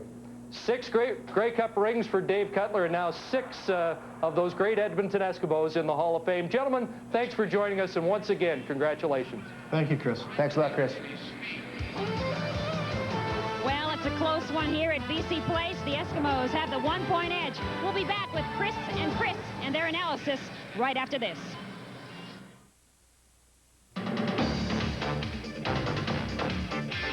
Welcome to Pro Tips. With me today is the killer, the actual kamikaze on special teams, a man whose heart is bigger than his size itself, Mr. Wade Miller. Thanks, Chris. To play special teams in the CFL, it doesn't matter how big you are, how tall you are, how fast you are. It's only about one thing, your heart. It's about desire. It's about how bad do you want it. How bad do you want to go down that field and make the tackle? We're going to simulate a kickoff here. First man you have to beat. Second, you have to blow up the wedge and then make the tackle. Pick up the bags. Let's go through it. Let's try that out. When you're coming through the wedge, you have to be lower than the person trying to block you. You have to go with reckless abandon. Go make that tackle. Johnny, doesn't matter how big you are, it's all about your heart. Let's see it. Nice job, stay low. That's great. Pick up the bags, here we go again, here we go again. Let's go, Michael, stay low now. Go as hard as you can. From a special team whiz. I tell you what, Nice all you job. Wade Miller wannabes, we're going to see you on the Here we go, football here we field. go. Let's Let see those it. dreams come true. Way to go, guys. As hard as you can go, here we go. Wade Miller might be the next head coach of the CFL. I'm pumped up now. Hey, how about that first half? The Edmonton Eskimos with a 1-point lead. Chris Walby, we had great defense for one quarter and then shoot the lights out offense in the second quarter. Well, one of the nicest things I liked is they got people involved. Damon Allen played very well. He got the ball mishmashed all over the place. One of the things he had to do, we talked about Alfred Jackson for 2 weeks now. He had to get Eddie Brown involved. What does he do? He goes right to Eddie Brown. First touchdown of the year for Eddie Brown. That's the key to get him involved early. Dave Archer's been waiting for a full complement of receivers. That would include Myron Wise, and he made good tonight. Wise beating Dave Donaldson to the end zone as the Eskimos really got it going in the second quarter. And one of the things I really like, Rocky Long comes in place of Jim Sandusky. Not only does he make the catch, but it's what he does after the catch. Yards after catch, yak as they call it, takes it downfield, puts BC in great field position. Rocky Henry's first catch in the Canadian Football League. We talked about it off the top. These two quarterbacks are better than we've seen in the first half of the season. Well, I think they've just been playing great. Look at this, 11-15, 13-8. They're all high in the 70% range, and they're both right now in the stats at 50%. So they've upped their game 20% today. Dave Archer engineered a 108-yard scoring drive, and he's in the face of anybody who's getting in his way. Getting set for the second half at BC Place Stadium. Somewhat of a playoff atmosphere here between these two teams. Will it be a race for second, or are the Eskimos getting back in the hunt for first place in the CFL West? Edmonton with a 1-point lead will receive to start the second half as Brian Wiggins drops deep. Louis Pisaglia, happy for Dave Cutler, said it's long overdue. Interesting enough that the two great kickers, Cutler and Pisaglia, both out of Simon Fraser University. Here's Wiggins on the return to start the second half. And a good hard run up to the 40-yard line as he butted heads with Glenn Rogers. Chris, how about the numbers first half? Well, I think, you know, when you look at the yards passing, 186 for Edmonton, 179 for BC, very comparable. We mentioned the fact that Damon and David are both having exceptional first halves, but the time of possession has really evened out. There was about a 5-minute disparity in the first quarter. It's evened out, and that is indicative of the score right now. So Archer goes back to work, and I've got a question for you. Does he try to go back to Donnie Blair quick to get him back on side in the second half? Well, look what number he calls. Don Blair. He just answered the question in a completion at the 46. Well, I'm an odd. You are the guru. That is, in answer to that question, I would have came back to him right away, too, because you don't want to alienate one of your own team. He's a weapon. You don't want to go into battle with 3 bullets in your gun and use them all. He is definitely one of your weapons. And Dave Archer made his point vehemently. That's it. Make your point. Get on with the game. 5-yard completion to Blair. 2nd and 5 from the Eskimo 46. And the handoff. Troy Mills has to cut back. Nothing doing. Back to the line of scrimmage and not much more. Dwayne Knight moved up from his middle linebacking spot to lead the swarm. Well, just a nice job of pulling the backside, pulling Thomas Rayam, getting him out there with Bruce Beaton, trying to lead him through the hole. But as you say, Dwayne Knight came from behind the blocks made the play, limited the gain. As a result, Edmonton has to punt the ball. BC will get it in fairly good field position, I would imagine. So Fleming on. I'm clean, I'm clean, I'm clean. Steve Muhammad, the lone man back for the Lions.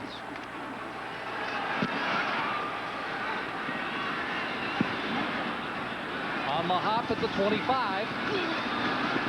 And Muhammad upended at the 30-yard line.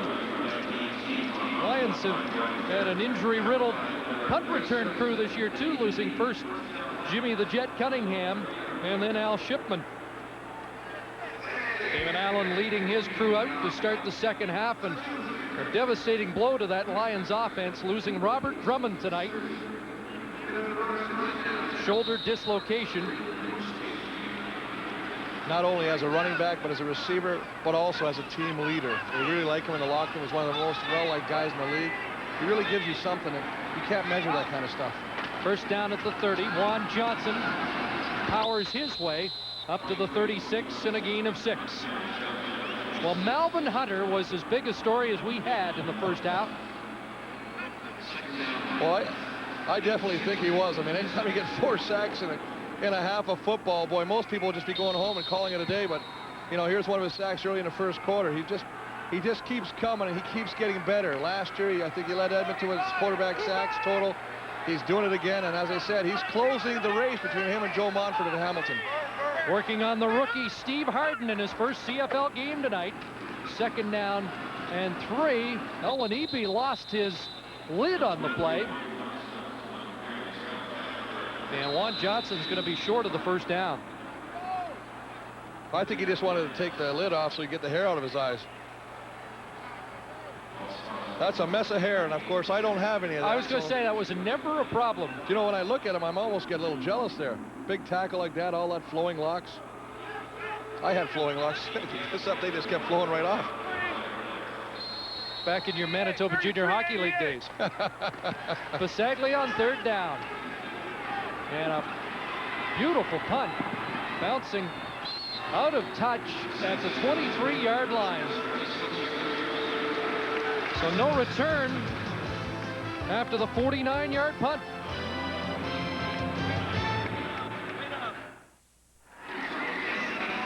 Back at BC Place Stadium, where the Lions have won just once this year.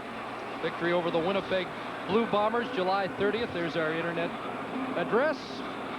We're back up and running for another year.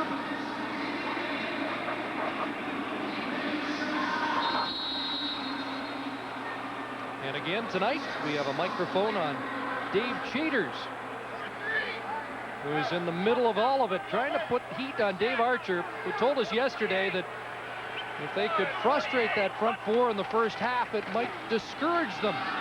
Troy Mills trying to get outside, and Johnny Scott, nothing doing. Not discouraged there. Let's join Caroline Corey. Well, we just found out that the head coach of the BC Lions, Greg Mons, was not happy with his first half performance from his team. He'd like to see more production from them offensively as well. He said they were in the red zone way too many times and didn't capitalize. So some of us may think that Damon Allen actually had a pretty good first quarter, but he'd like to see a better performance in this second half. Well, they did not capitalize on all their opportunities. Well, any coach in the league is never going to say he's happy. You're happy when the final gun goes, and especially when they're down. Exactly. Here's Troy Mills out of the backfield, and he's cut down before he can get to the first down stick. That's Glenn Rogers again. Two-time All-Canadian with the Eskimos, and he stops Mills a yard short of the first down. And Edmonton with a decision. Case Stevenson wasting no time getting the punt team on. Well, one of the things I think is going to happen for Edmonton now is they got to find the groove again. They got to find it. They came out, were kind of flat, then they caught fire, moved the ball up and down the field. They had the little miscommunication, went into halftime, come back out now. They're a little cold. They got to get warm back into it. Get on all the same page again. Start making plays. Saying Archer's got to get his groove back. Get a groove, baby. Back in the 60s. Here's Muhammad. Nailed at the 49-yard line. 36-yard punt and a 7-yard return. firing down there. Philippe Girard to make the tackle on Muhammad. You know, speaking about BC as they take to the offensive side of the ball here, we haven't really mentioned Alfred Jackson for a long time. Early in the first quarter, he caught a couple balls, and since then it's been very quiet. Jackson with that blazing speed. Had one wide out on the other side, Rocky Henry, who they sprang once tonight. Allen's had trouble with protection, and that's the problem again, as he is nailed and the ball on the carpet. And look who's in the middle of it. That's number 5 for Melvin Hunter. Well, I tell you what, this is pure speed around the corner. Now, I know they were building this kid up, and I'm not going to knock him down. But I know that you just do not walk into this game and automatically take over here. And Steve Harden is having a nightmare game right now. Melvin Hunter goes around him like a store, just, you know, like a fence pole. You know, Harden is 6'7", 338. He says he's got to drop some weight to be quicker against these defensive ends, and Melvin Hunter is really putting an exclamation point on that tonight. 2nd and 16. Damon rolling right. Hunter trying to track him again. There's a completion on the sidelines, and it's Alfred Jackson with the catch, well short of a first down. And getting back to this, I mean, one of the biggest things, you know, as an offensive tackle, it's your set that counts. You can see him right here. He's working hard. They're running a stunt here to get picked up. It's a nice job on this play. But as a tackle, you have to make sure that you don't take a step inside. In the NFL, you can, because most of the defensive linemen are lined head up on you, or one step out here in the CFL. Melvin Hunter, for example, will line 2 yards to your outside, so you have to take a step out to him. You can't take a step in. And that's what's happening right now. Melvin Hunter's beating him around the corner. Here's Brian Wiggins, and he's brought down at the Edmonton 12-yard line. Good hustle downfield by Nick Richards. Melvin Hunter having quite a night. Now the battle in the trenches. Melvin Hunter is toasting a rookie in his CFL debut, Steve Harden. This is one of the things you can't have happen. And right now, I mean, he's just running around him to the outside and putting pressure on Damon Allen when he's not actually knocking Damon Allen to the ground. And for your offense to be successful, you've got to give your quarterback time, and they're going to have to get that adjusted. Chris, we just double-checked. They have given Hunter officially credit for 4 sacks. That's 1 shy of a CFL record. Archer, ball knocked loose, and they rule it an incompletion. He was in the throwing motion when he was hit by Johnny Scott. Well, Johnny Scott, prior to this play, made a great play of running laterally from his inside tackle position to make a tackle, but here he just works out the line. You can see him right here in the bottom. Little arm over, nice move, beats 2 guys. This is sheer power and determination. Anytime you beat 1 guy is a good job. You beat 2, you'd be asking for a raise in your paycheck.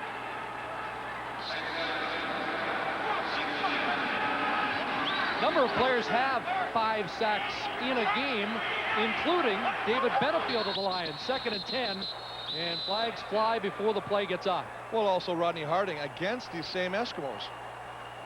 He had 5 sacks in Edmonton. Another, a former BC Lion, Mac Moore. There's the rookie Shaheen.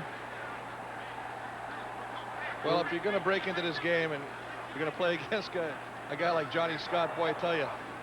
When you were a young guy, I don't know how much action you saw in Montreal, but even in your early years with Winnipeg, was there one guy who really gave you a few lessons? I'll tell you what, I'll tell you a true story, and I think you have to be humble in this game. You can't come in and be a star or think you're better than you are. My first game against Saskatchewan, I was playing guard. The guy across from me, Lyle Wozniacki. True story. Now, I'm a converted defensive lineman, so I'm very aggressive, and I'm attacking him. He swims me so quick to the inside, hits Dieter Brock. They don't want to take chances, hit Dieter Brock. Next series, swims me the other way. I think I got him all figured out. I jump this way, he goes the other way. Mark Jackson. Ray Yock, the coach at the time, walks up to me and says, "Chris, tighten up, we're running out of quarterbacks."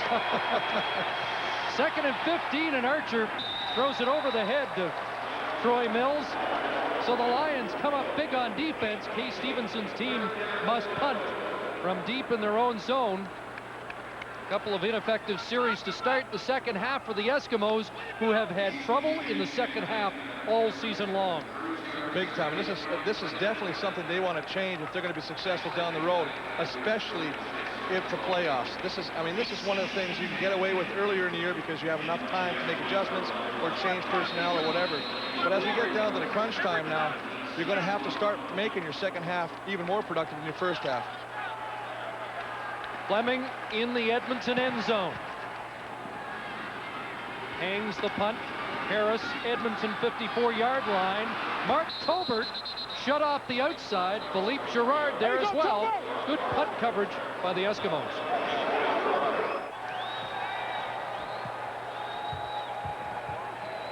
Well, a penalty marker, I believe, down on that punt return, and a real gathering.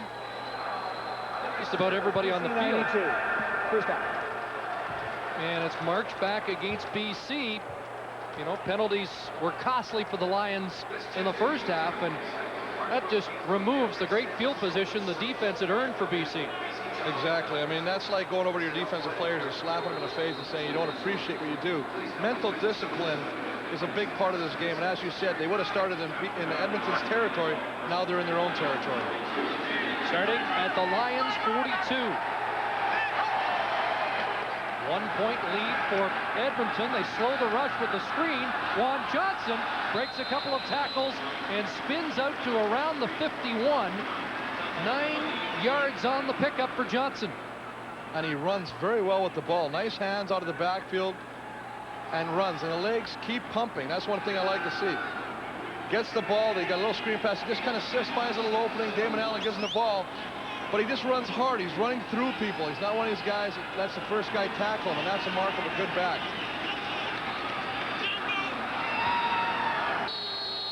Second and a yard for the BC Lions. Jed Roberts checks in to beef up the defensive line for Edmonton.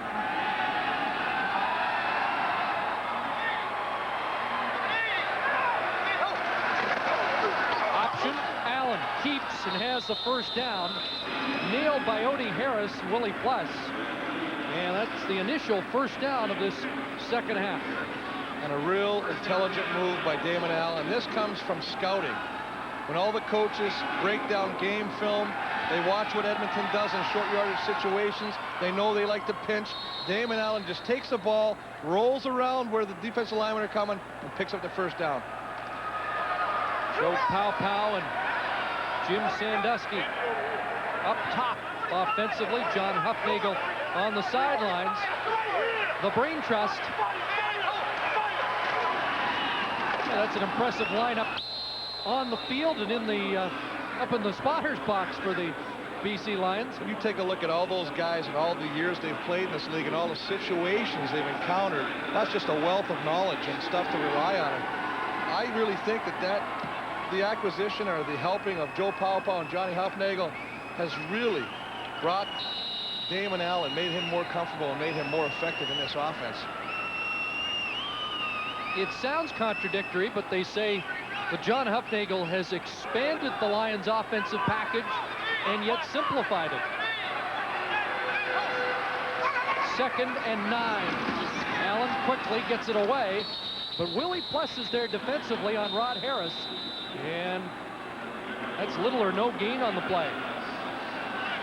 Nice job by Willie, of course, of sitting back, reading the quarterback, seeing where the ball's going.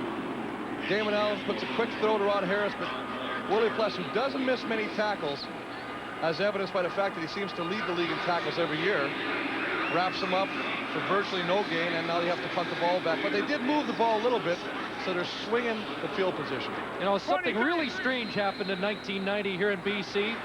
The Lions had Doug Flutie and Willie Pless. And in 91, both were gone. Here's a loose ball. And covered by the Lions, but flags down for no yards. Big break. Big break. You know, you're never going to know if the referee is going to call that no yards. And had he not called that no yards penalty, just a 27-yard punt by Pasaglia that time. But Brad Yamako was caught in that restraining area.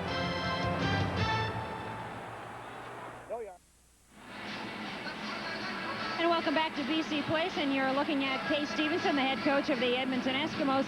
He told his team at the half, basically just tighten up on offense, tighten up on defense. He was really calm in the locker room. Evidently, Stevenson is always very calm, happy with his team so far, but obviously would like to see a few more points in this second half. Caroline, 3 2-and-outs for the Edmonton Eskimos offense to start this second half after a blistering second quarter.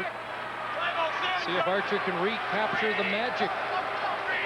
This Eskimo offense has been accused of going conservative in the second half this year. Wiggins across the middle to the 34. Short pickup. What I'm seeing is a lot of shorter routes right now. David's being quite content just to dump the ball off on little crossing routes, trying to pick up short yards. He's not really stretching the field vertically right now, and he did that a lot in the first half. And when you do that, it opens up your running game as well. So I think he's going to have to go downtown a little bit more. Just 3 yards, Picasso Nelson making the stop on Wiggins. So it's 2nd and 7 from the Edmonton 34. 4.5 minutes to go, third quarter. Archer looks outside, and there's Blair, who steps out at the 45 and has a first down. Second catch of the second half for Donnie Blair. Well, I'll tell you, again, we have to give credit where credit's due. David Archer does an excellent job at getting this ball off. Scott, you can just see him coming up there. He's working on 2 guys, both the rookies. Shanine and Munoz comes through, still gets enough time to put a hit on him. But a nice job of David to get the ball to Donnie Blair for a nice catch. 1st and 10, Edmonton. Mills. Knight got a piece of him. Picasso Nelson in on the stop. 5 yards for Mills. Well, anytime that you're going to get some penetration, you want to try running the ball and get the block at the key point, because what happens, you get a seam, and you can see they do right there. Great penetration by Chaders and Scott up the field. The lineman gets just enough piece to create the seam. Troy runs through there, Troy Mills. Picks up 4.5, 5 yards. Lions are 7th, second last in the league in run defense, but Mills with just 22 yards on 12 carries so far tonight. Here's Archer looking downfield and has a completion, and Blair just outfought Steve Muhammad, who was going to be nailed with pass interference. Well, that call was a pretty easy call for that referee to make, and the fact that, as you say, Donnie Blair went down, took him deep, he one-on-one coverage, man coverage, tries to come back to the football. Steve Muhammad is all over him.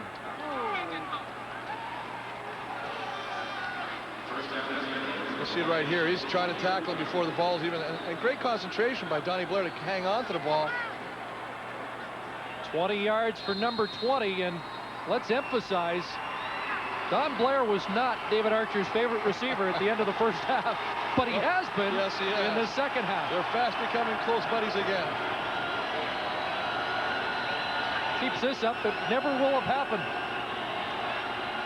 Here's Archer, quick hitter. Shannon Myers leveled. They're ruling an incompletion, but Andre Strode really lowered the boom on Myers.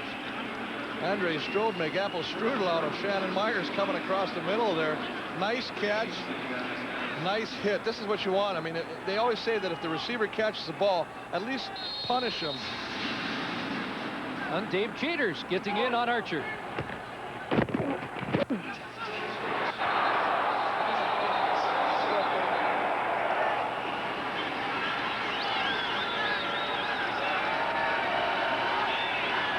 They'll line up and do it again.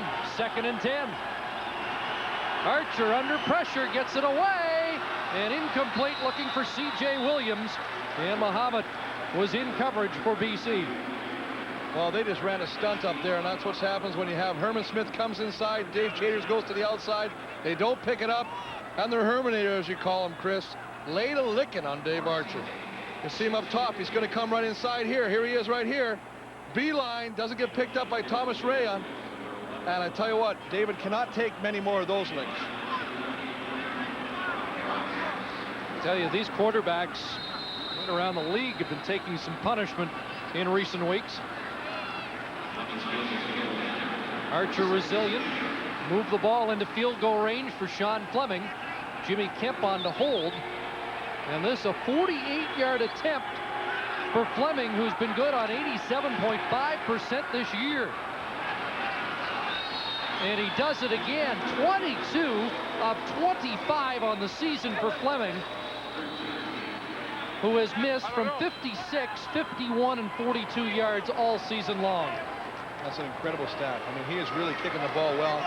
And again, when you're a kicker, that's total confidence. It's just knowing that your swing with your leg, your arc, your plant time is so right on. But you also got to give credit to the snapper and the holder, because those big three are the group that all work together. Well, what a disappointment this is.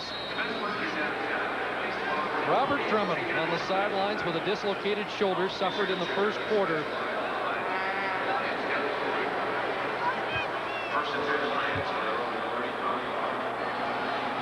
What else can go wrong for him?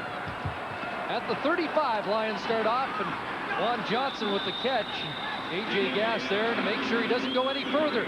Maybe 2 for Johnson. Getting back to Drummond, Chris, I think one of the things you got to hope for is that it's just the shoulder action just popped out clean. A lot of times their shoulder pops out, they can pop it back in. As they said, they're trying to reset it. Rehab, he'll be back for the playoffs, and that's the most promising look right now. If it's other than that, or serious, or there's any kind of tear, then unfortunately you might lose him for the year. So you got to just hope that it just kind of popped out and popped back in. Missed training camp, a knee injury, missed action during the course of the year, and now this. Here's Allen over the middle, and there's Eddie Brown with a catch at the 49, and a first down for the Lions in front of Rio Wells. And Eddie Brown's one of those players, I don't want to say he's cocky, 1 minute. but he's a guy that wants to be the star. And you want guys like this. You want guys in your huddle saying, give me the ball, because you know when they get it, and you get him in, as we said early, he's going to make plays for you all day long. He was the forgotten man last week against Toronto, but's been in the end zone once tonight. Final minute, third quarter. Here's Alfred Jackson, and he was cut down. Impressive play by the corner, Malcolm Frank, limiting Alfred Jackson's progress, and no gain on the play. Well, first quarter, we talked about the fact that the quarterbacks from Edmonton were playing so far off. You notice on that play right there, Malcolm Frank is playing a lot tighter to Alfred Jackson. He's not sitting back. He's playing tighter to the line. He's not allowing that quick throw and letting Alfred catch the ball and make moves on him. As soon as he gets that ball, he's on him. Now, as part of that, though, the pressure from the front four, Allen hasn't had a chance to go deep in quite some time. Well, a lot of it's the pressure, but again, remember, if you don't get the pressure, you're playing man-on-man. Being that tight to your receiver, he has a chance to get separation off the line. That's why a lot of the cornerbacks, when they're playing a guy with Alfred Jackson type speed, like to give a little cushion so that it gives the defense that much more time to get to the quarterback before Alfred gets to them to try and turn their hips and run. That catch by Eddie Brown was the final play of the third quarter. He's close to a first down. When we return to Vancouver, BC will be faced with third down.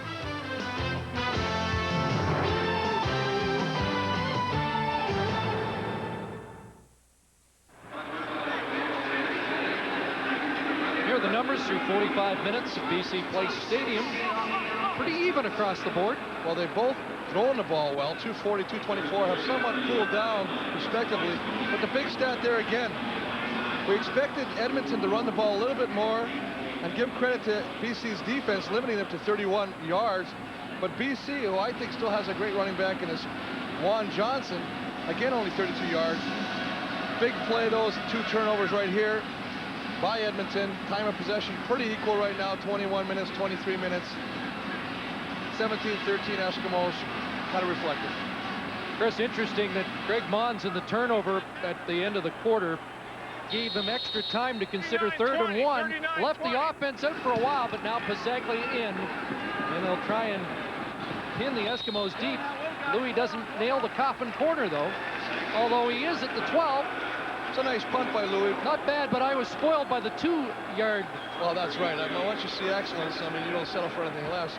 I'm a little surprised by the call also, too, Chris. I actually thought with less than a yard to go, you're at center field, get a first down, keep the drive on going, pick up some points. You got a potential to kick another field goal, bring the game even closer, make it 17-16, or get a touchdown, take the lead. Instead, 17-13, Edmonton with the lead and the football at their own 12-yard line. And David Archer trying to change a trend that has really haunted Edmonton this season. These are the fourth quarter scoring points for the Eskimos this season. 13 being the highest they've scored in the fourth quarter. Archer rolling right. There's Herm Smith, and he's got him back at the 10-yard line. Loss of a couple. Well, you got to give Herman Smith credit on this play. What this play is a naked bootleg. You fake like you're going the other way. David Archer will roll by himself. You can see Herman Smith gets caught but has enough speed. And of course, we know David's not really a track star, but enough speed to track him down, take him down for the sack. Third of the year and just his third game for Herm Smith. It's the old Damon Allen Sally Rand play. And now 2nd and 12. Crowd making noise here. 5 receivers left side. Archer unloads. Don Blair up to get it. And a completion to the 32-yard line. Sign of a good offense. You get caught the play before. All David does is he comes back, sits right in the pocket, gets good protection. Nice throw right over the defensive back's head, right to Donnie Blair. Donnie Blair finds a nice opening between Mohammed. Well, Dave Archer dressing down Don Blair prior to the half for the whole country to see, and now Donnie Blair undressing a few Lions defenders. Which just goes to echo your sentiments when you said that he still thinks that Donnie Blair can be a great receiver in this league. Quick hitter, other side. And again, Blair with the catch. And I believe that's 6 receptions in the second half. Maybe you should get yelled at more often. He got his attention. 7th catch of the night. Well, I wonder how many you would have if they would have came to fisticuffs.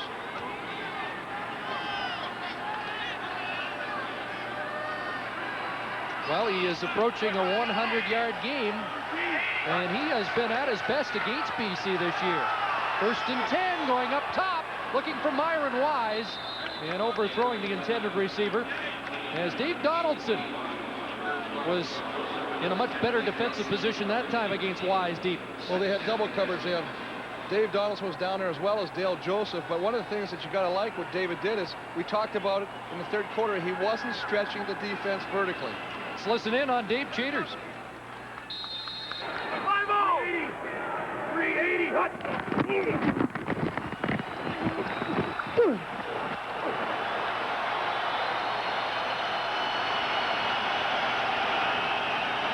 On all fours, putting pressure on David Archer. 2nd and 10, and here they come. Archer gets it away, and Myers with a nice jumping grab in front of Andre Stode. And these 2nd down conversions have been huge tonight for Edmonton. Well, nice job of David to get the ball away. Watch Dave Benefield here working on Thomas Raham. Takes him to the outside, arm bar around the side, just misses the arm. But you can see he gets the ball off. Nice extension by Shannon Myers. And every time we've watched this kid, he never is in a bad position. He's always in front of the defensive back as he's catching the football. David Archer's pass for 294 yards on the night. 1st down, and Williams unable to bring that in. The pass behind the intended receiver. And another 2nd and 10. But that's when the Eskimos have been most dangerous tonight. Well, it seems like they've been putting the most yardage up for sure on the 2nd downs, even 2nd and long. But what he's doing is he's using all sides of the field right now. Before he was just going little cross patterns and hoping the receiver after they caught the ball would turn something up. But right now he's stretching it vertically, hitting the flats on both sides, moving it around. Yeah, and passes of over 20 yards tonight. Archer 7 of 14. 2nd and 10. Looks right side. There's Blair. And Blair cuts it back up for the 1st down. Yards after the catch you talked about. That time it paid off at a 1st down. Big time yards after the catch, but also coming back to the football. As you see right there, comes back to the football. You can't beat that. Watch him right here. Right up there now. Watch him come back. Comes back to the football. That's what you want out of a receiver. Come back and then turn it back up. He had 4 catches for 122 yards in an earlier game against BC. He's Over 100 yards again tonight. 1st and 10. Archer tried to dump it off and may have hit the back of Dave Chaters, but it falls incomplete. Well, I think Dave Chaters did something that sometimes they call a penalty, and that means they tackle the back. He tackles Troy Mills here. Watch Dave Archer as he comes back. You can see Troy Mills to the left, number 22, tries to find the opening. Look at Chaters. Chaters takes him down before he can get the ball there. It's a good reaction, a smart play by Dave Chaters, but I've also seen the referee call that pass interference, even on a defensive lineman. Remember the '94 Western Final when he picked off Doug Flutie on a similar play.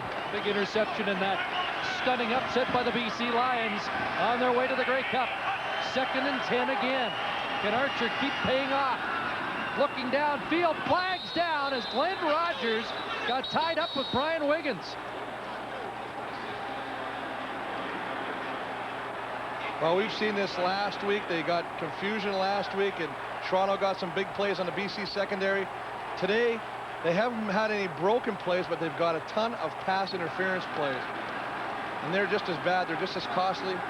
They give instant great field position to Edmonton's offense. 1st and 10, and this one will be at the point of infraction. 9:57 to go. The drive continues. This time it's a penalty, which helps the Eskimos convert on 2nd down.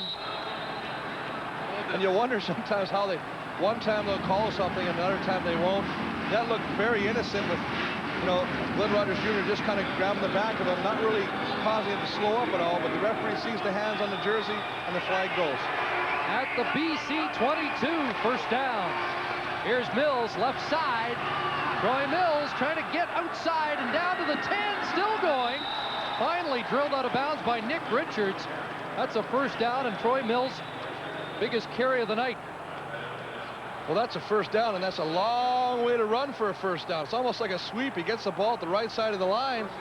You can see a great block by C.J. Williams on Benefield to get him the corner. Now when he gets the corner, he actually slips a little bit, puts his hand down, keeps his knee off the ground. Not that that matters. Not up in the CFL, and turns it up and gets extra yards and a 1st down. Nice run, nice blocking. 15-yard carry. Earlier in this game, a 108-yard drive. Now working on a 91-yard 10-play drive.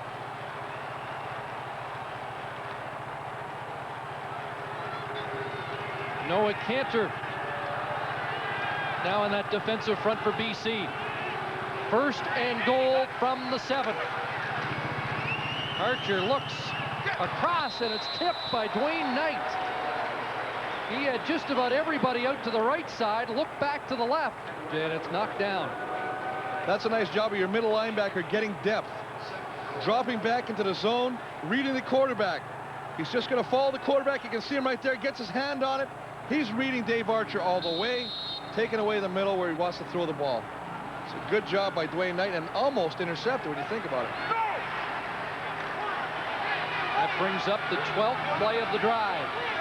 2nd and goal.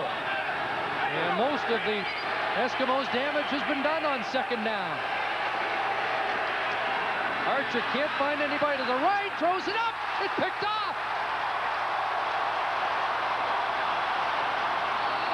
Raphael Robinson has the football for BC, and the drive is snuffed down deep. Still a 4-point Edmonton lead.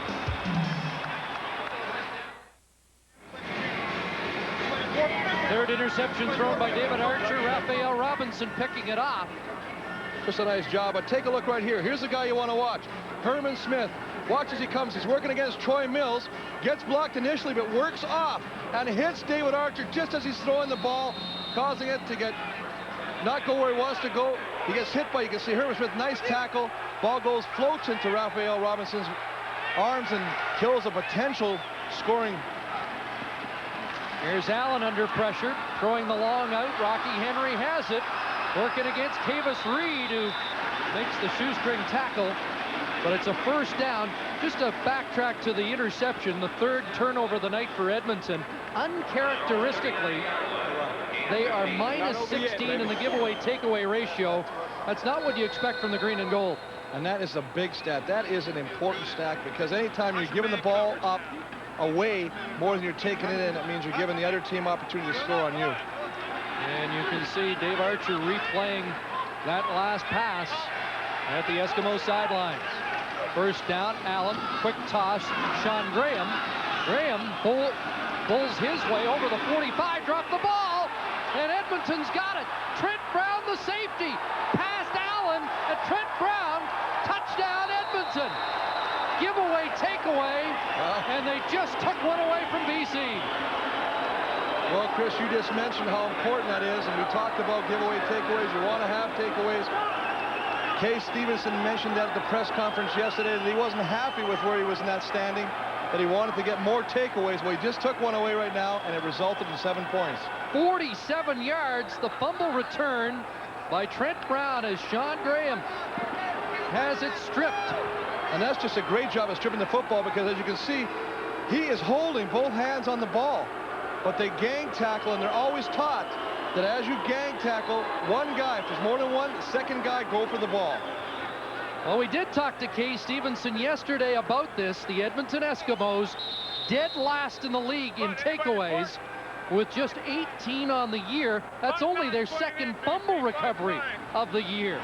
And he wanted to see that stat improved.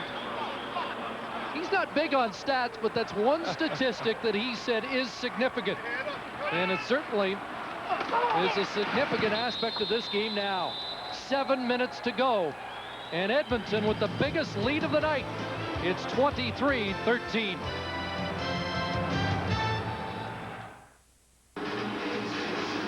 Sean Graham went over to the officials, and he claims that he was down as the ball sprung loose here. You be the judge.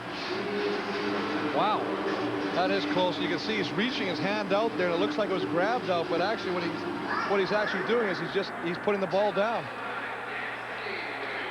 But the Eskimos, in reply to the questions about their inability to take the football away yesterday, we're talking about more emphasis being placed on stripping the ball loose, something they hadn't really worked on a lot this year. And what a time to have it happen. It's a 24-13 lead. 11 points is the advantage for Edmonton with just under 7 minutes to go. Rod Harris, he may spring it back. Harris to the outside. And he continues to haunt his former team. That's a 52-yard return and gives the Lions a little bit of life after that deflating fumble. Well, that's just excellent field position, and you gotta love the way the special teams are responding. They had a bad break on offense go against them. They gave up 7 points to Edmonton. What did they do? They come right back on the next kickoff return. Excellent field position by Rod Harris. They're starting in Edmonton territory, and you can't ask for anything better after a kickoff. They have no points on the board so far in the second half. At the 43 of Edmonton. Long out, Henry can't bring it in. Well, I would like to see Damon Allen start using some of his receivers a little bit more effectively. I think we're doing the cross out, and that's such a dangerous pass. If the cornerback breaks on that, it's gone the other way. But I'd like to see Alfred Jackson become a little bit more involved in the offense. We haven't seen him since the first quarter. There's a guy, he's a game breaker. You've got to at least attempt to get the ball to him. Dwayne Knight, the middle linebacker, on the limp at the Lions bench. Allen now, 2nd and 10.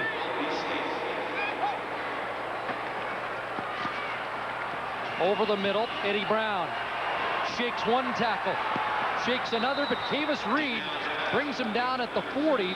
That's a short gain, maybe a couple, and that's all for BC. And again, it's the same situation. What they've been doing, they're trying to do the short crossing patterns, much like Edmonton was doing when they started the third quarter, and they didn't have much success with it either. But he's just hitting Eddie Brown and hoping that Eddie Brown can turn it into something after he makes the catch. Nice tackle. You can see Provo's there. Everybody's making the tackle, bringing him down. So Pasaglia comes on. Greg Mons has to settle for a field goal attempt. Number 3, Corey Charles.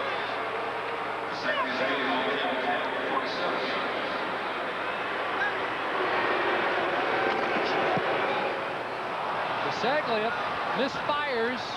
And that'll kick through the end zone for a single point. So the Lions have their first point of the second half, but they were looking for a lot more.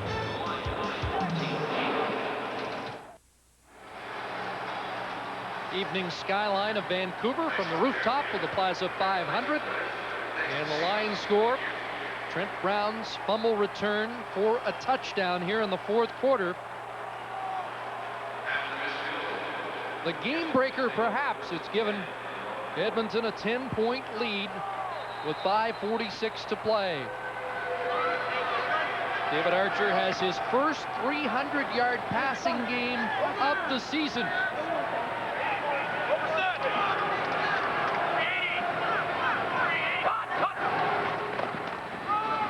Mills, that sweep left side again, and Troy Mills busts it for another first down. 11-yard pickup for Mills. Just doing a nice job of getting to the outside. That's the big thing right now. Anytime you're running a sweep, you got to be able to get the corner, and you can see, look at Ray Amon Smith.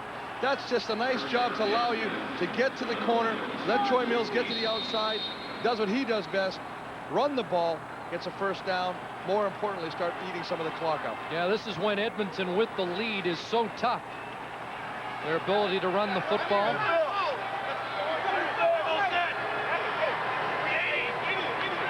First down from the Eskimo 52. Mills will try the other side. Pass Benefield and turns it up.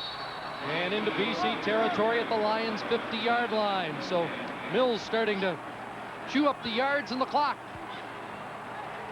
Well, we just talked about this second time. They're doing the same thing right now. Munoz does a nice job of getting right here. Look at this. Gets him, keeps him off the ball, and that's all you have to do. Just to allow him so he can't get a clean shot of your back. Your back has good speed. He's going to get the corner. Troy Mills does have good speed. He gets the corner, and a nice pickup of 8 yards. Working the clock. As you check Mills' numbers, second down and a couple. And Mills stopped near the first down by Benefield. It may be third down. Well, it'll be third and short, but I gotta like what they're doing. And there's nothing more frustrating for a defense to know they're running the ball because they want to eat the clock and to pound the ball at you like that. And they're sending in the jumbo team on third down. Jim Cooper and Malvin Hunter check in.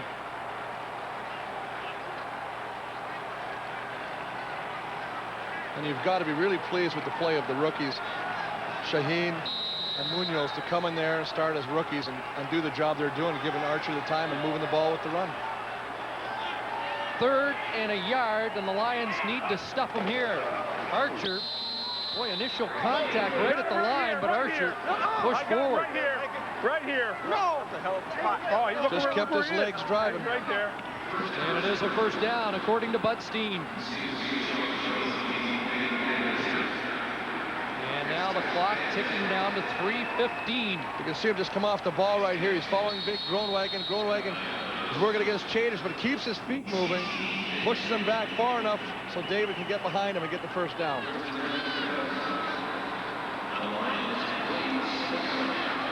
And a big disparity there. 22 for Edmonton, 10 for British Columbia, and a majority of those were in the first half. BC has gone flat the second half. Edmonton is starting to grind it out, and when the clock becomes an issue, as it is right now with 3 minutes left, you've got to have your defense stop to give you a chance to put some points on the board. Well, the first down's a huge advantage for Edmonton, and so many tonight. Second down conversions, second and long conversions. And usually that's putting the team in the bad situation, but you got to give them credit. David Archer's responded, the offense has responded, and they're moving it well.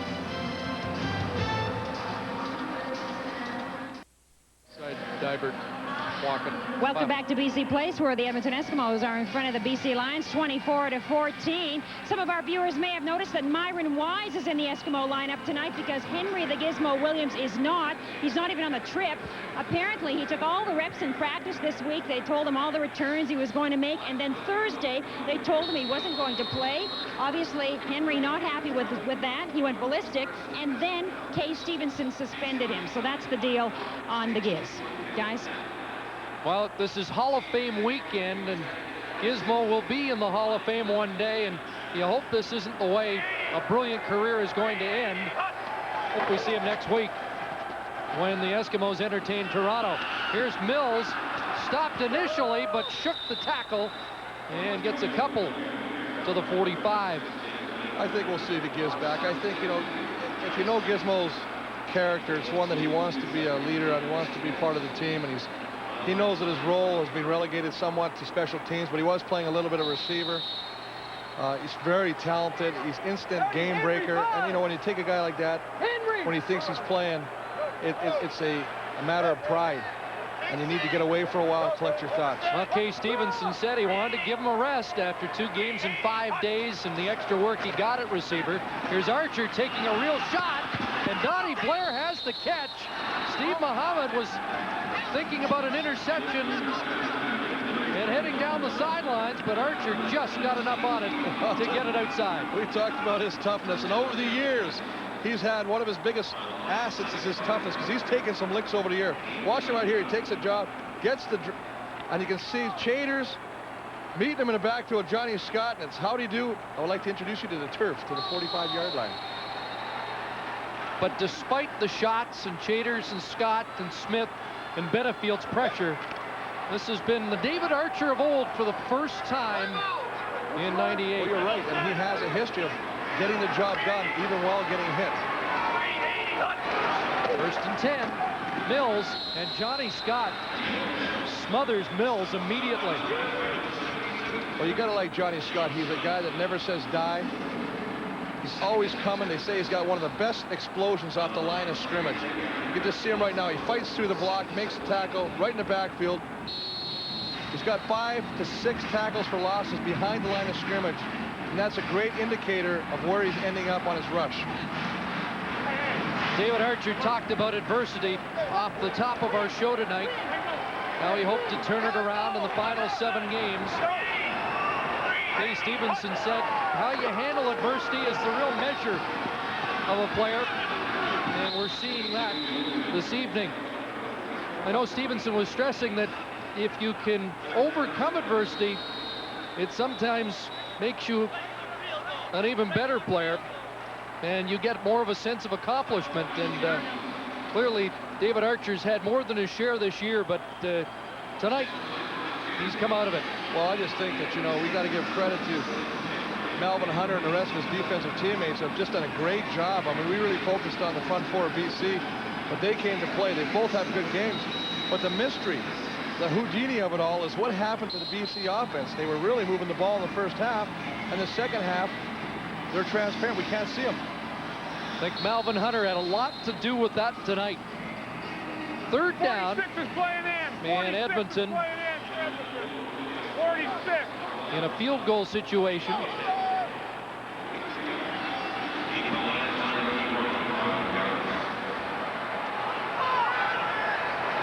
Three-yard attempt for Sean Fleming. And Fleming nails another, expanding the Eskimos' lead to 27-14 with 1:27 to go. Well, that basically puts the old nail in the coffin right there. I know you can score a lot of points in the Canadian Football League, but with 127 being down by 13, that's 2 touchdowns. It's possible. But they're going to have to do it quickly and strike right now.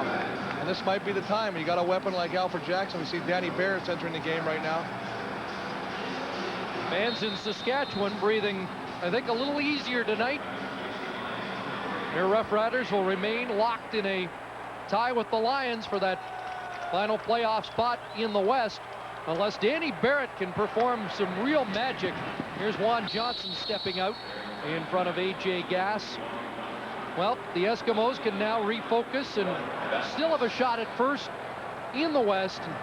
Damon Allen's team has to just be concerned with staying or getting ahead of Saskatchewan for the final playoff spot. And this is one of those mysteries they're going to have to find out or solve is what happened. Damon Allen came. We had a great game last week. He's been taking a lot of heat. We talked about him earlier. Came out in the first half, did some very nice things. Went cold in the second half, and now has been replaced by Danny Barrett. Is this a sign of just letting him have a break, give him a breather, this game's over, or is it a question of saying, take a look at something and see what's happening, watch Danny? 2nd and 5, completion to Sean Graham. He's less than a yard short of the first down. So it'll be 3rd down, minute 15 remaining, and the chains are coming out. Next week, we'll be in Edmonton. Toronto Argonauts will be there to meet the Eskimos next Saturday, while the Hamilton Tiger Cats will meet the Lions here in BC. It was a first down. Sean Graham did get to the stick. And of course, tomorrow, huge game. The Ticats entertaining Montreal at Ivor Wynne, the Hall of Fame game. And that's always a great game. You got two great teams going at it right now. And of course, Hamilton winning the last 2 battles against Montreal. Alfred Payton, who's gone on record as saying they'd never do it again, has had to eat hat.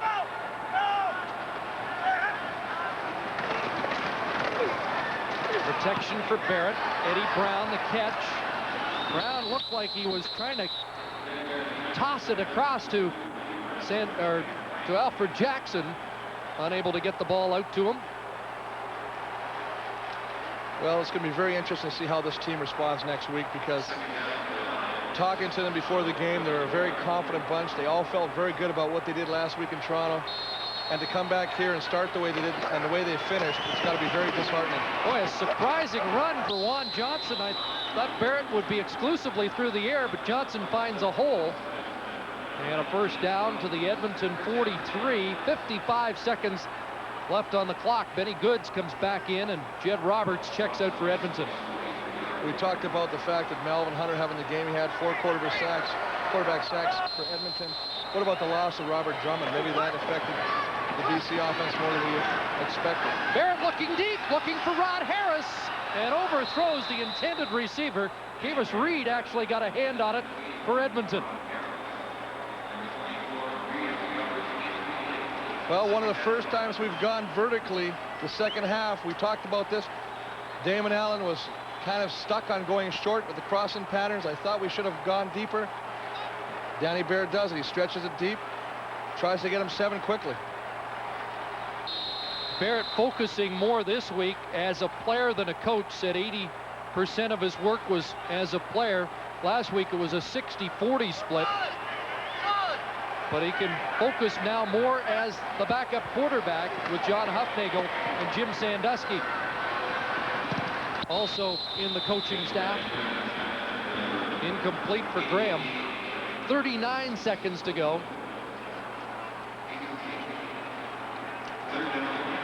Well, good job by the defense to keep coming, keep coming. Edmonton knows they got this game won, but the defense is still coming on them, keeping coming on the rush, trying to get to Danny Barrett. They're enjoying this one. They've had a couple of rough weeks in Calgary against the Stampeders. It's nice to be back in the win column, and they're going to savor this one. 3rd and 10, BC. Good protection. There's Graham, first down. So the Lions stay alive at the 23-yard line. 32 seconds left. Nice job, nice never say die attitude by the BC Lions and moving the ball. Danny Barrett getting plenty of protection from his offensive line. Finding Sean Graham over the middle, finding the soft spot. Hits one nice pass. Sean turns it up, gets a nice first down. David Archer's most satisfying night back. And now Barrett got it away just before he was hit by Leroy Blue. Juan Johnson trying to get to the end zone is down at the 7. And I like what this kid does. We've seen this a couple times. They've hit Juan Johnson with the little out pass, and it's what he does after he catches the ball. His legs, the way he moves. He does remind me, and I don't want to use a comparison, but it reminds me of a Robert Drummond. Here they are, Chris. 20 seconds to go. If they can get it in the end zone, we can at least have the drama of a short kick. Into the end zone, looking for Brown, and knocked down. Rio Wells. Nice job of doing that. If it was a little higher, that might have been picked off, but it was a nice throw, nice lead. That's the same thing that, or the same play that Eddie Brown scored on early in the first quarter. It's a nice job to knock it down, keep it away from him. 13 seconds left. And there won't even be moral victories this week for Greg Mons and the Lions.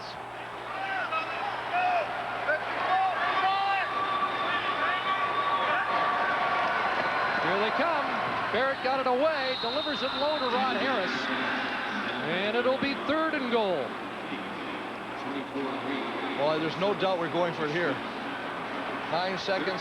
So end the game on a nice note. You still got a chance to put it in quickly. Quick throw, score. You still got a chance for a short kickoff. Anything can happen. Eskimos defense holding BC to 14 points so far and putting up the big major score in the 4th quarter on the fumble return by Trent Brown.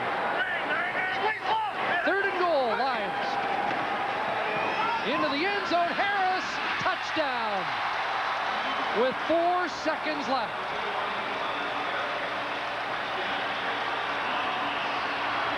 Well, Danny Barrett gets the coverage he wants. They're bringing the blitz. They're bringing everything but the kitchen sink on Danny. He knows he's got one-on-one coverage. Ron Harris, against Provo. Lays the ball perfectly deep in the end zone. Rod Harris just runs underneath it, makes a nice catch, and a touchdown. Harris perhaps the best weapon BC's had all night as a receiver and special teams player. 3rd touchdown of the year. Pisaglia the extra point.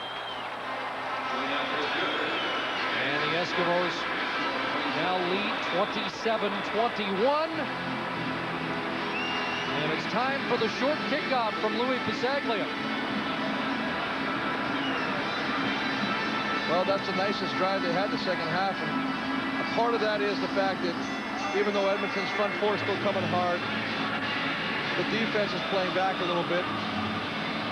A little softer than they normally would, knowing that worst scenario, time is on their side. Special teams coach Frank Smith barking out the instructions on this short kickoff attempt by BC, and even if it's successful, they'll only have time for 1 crack at the end zone. It's one of these things where you get where the ball's kicked and you got to knock it. You can't catch it. You've got to knock it out of bounds. Because if you catch it, they may not hit you. They'll just let you sit there and they'll attack you after the clock runs out. Clock won't start until someone fields the kickoff.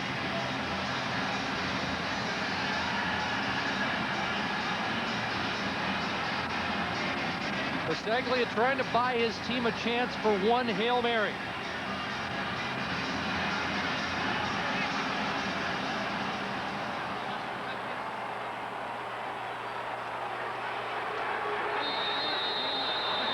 Everybody loaded up on that far side. They go near side. Donaldson tips it out. BC's still alive.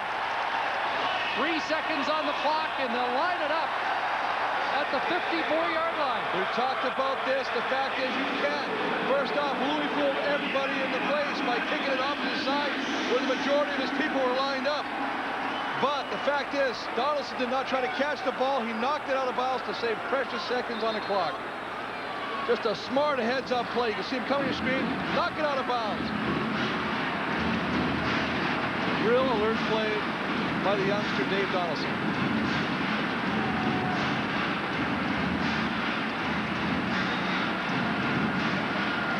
One play Greg Mons wants, but what an enormous play it would be. Spotted right at midfield. Take your best shot, Danny.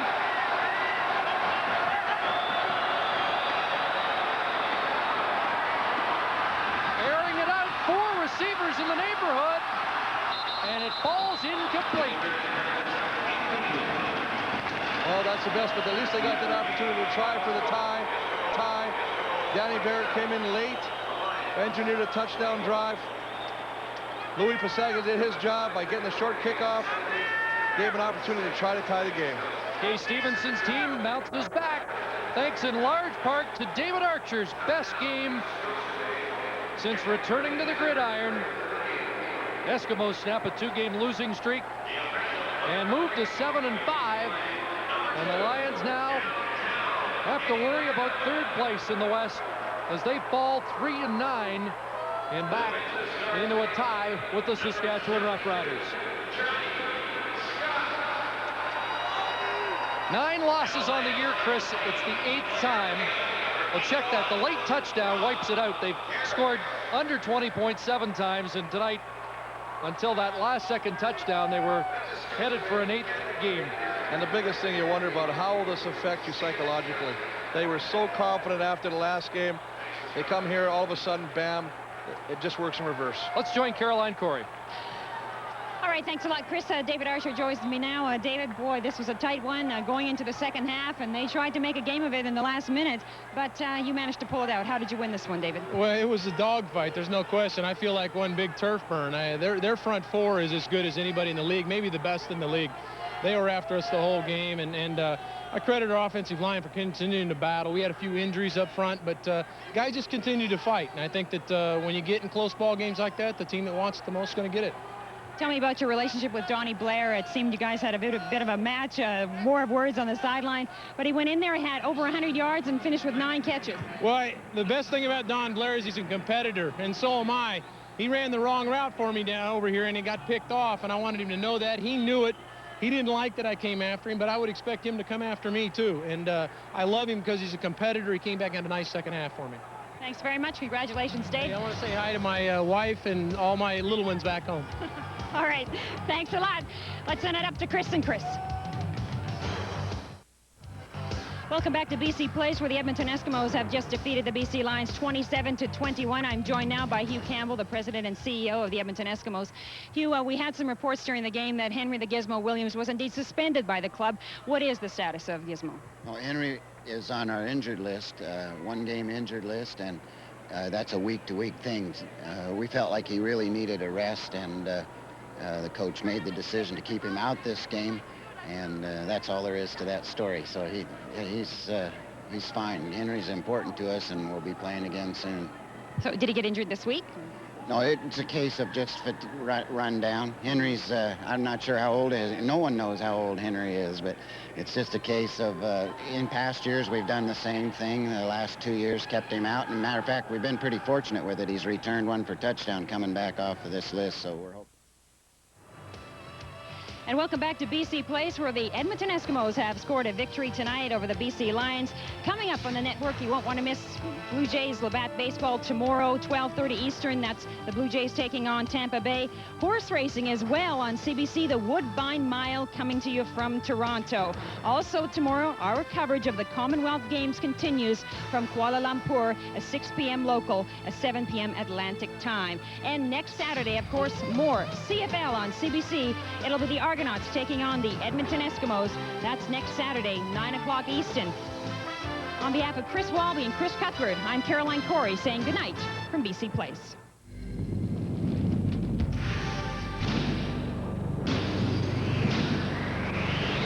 CBC Sports, Canada's Olympic Network.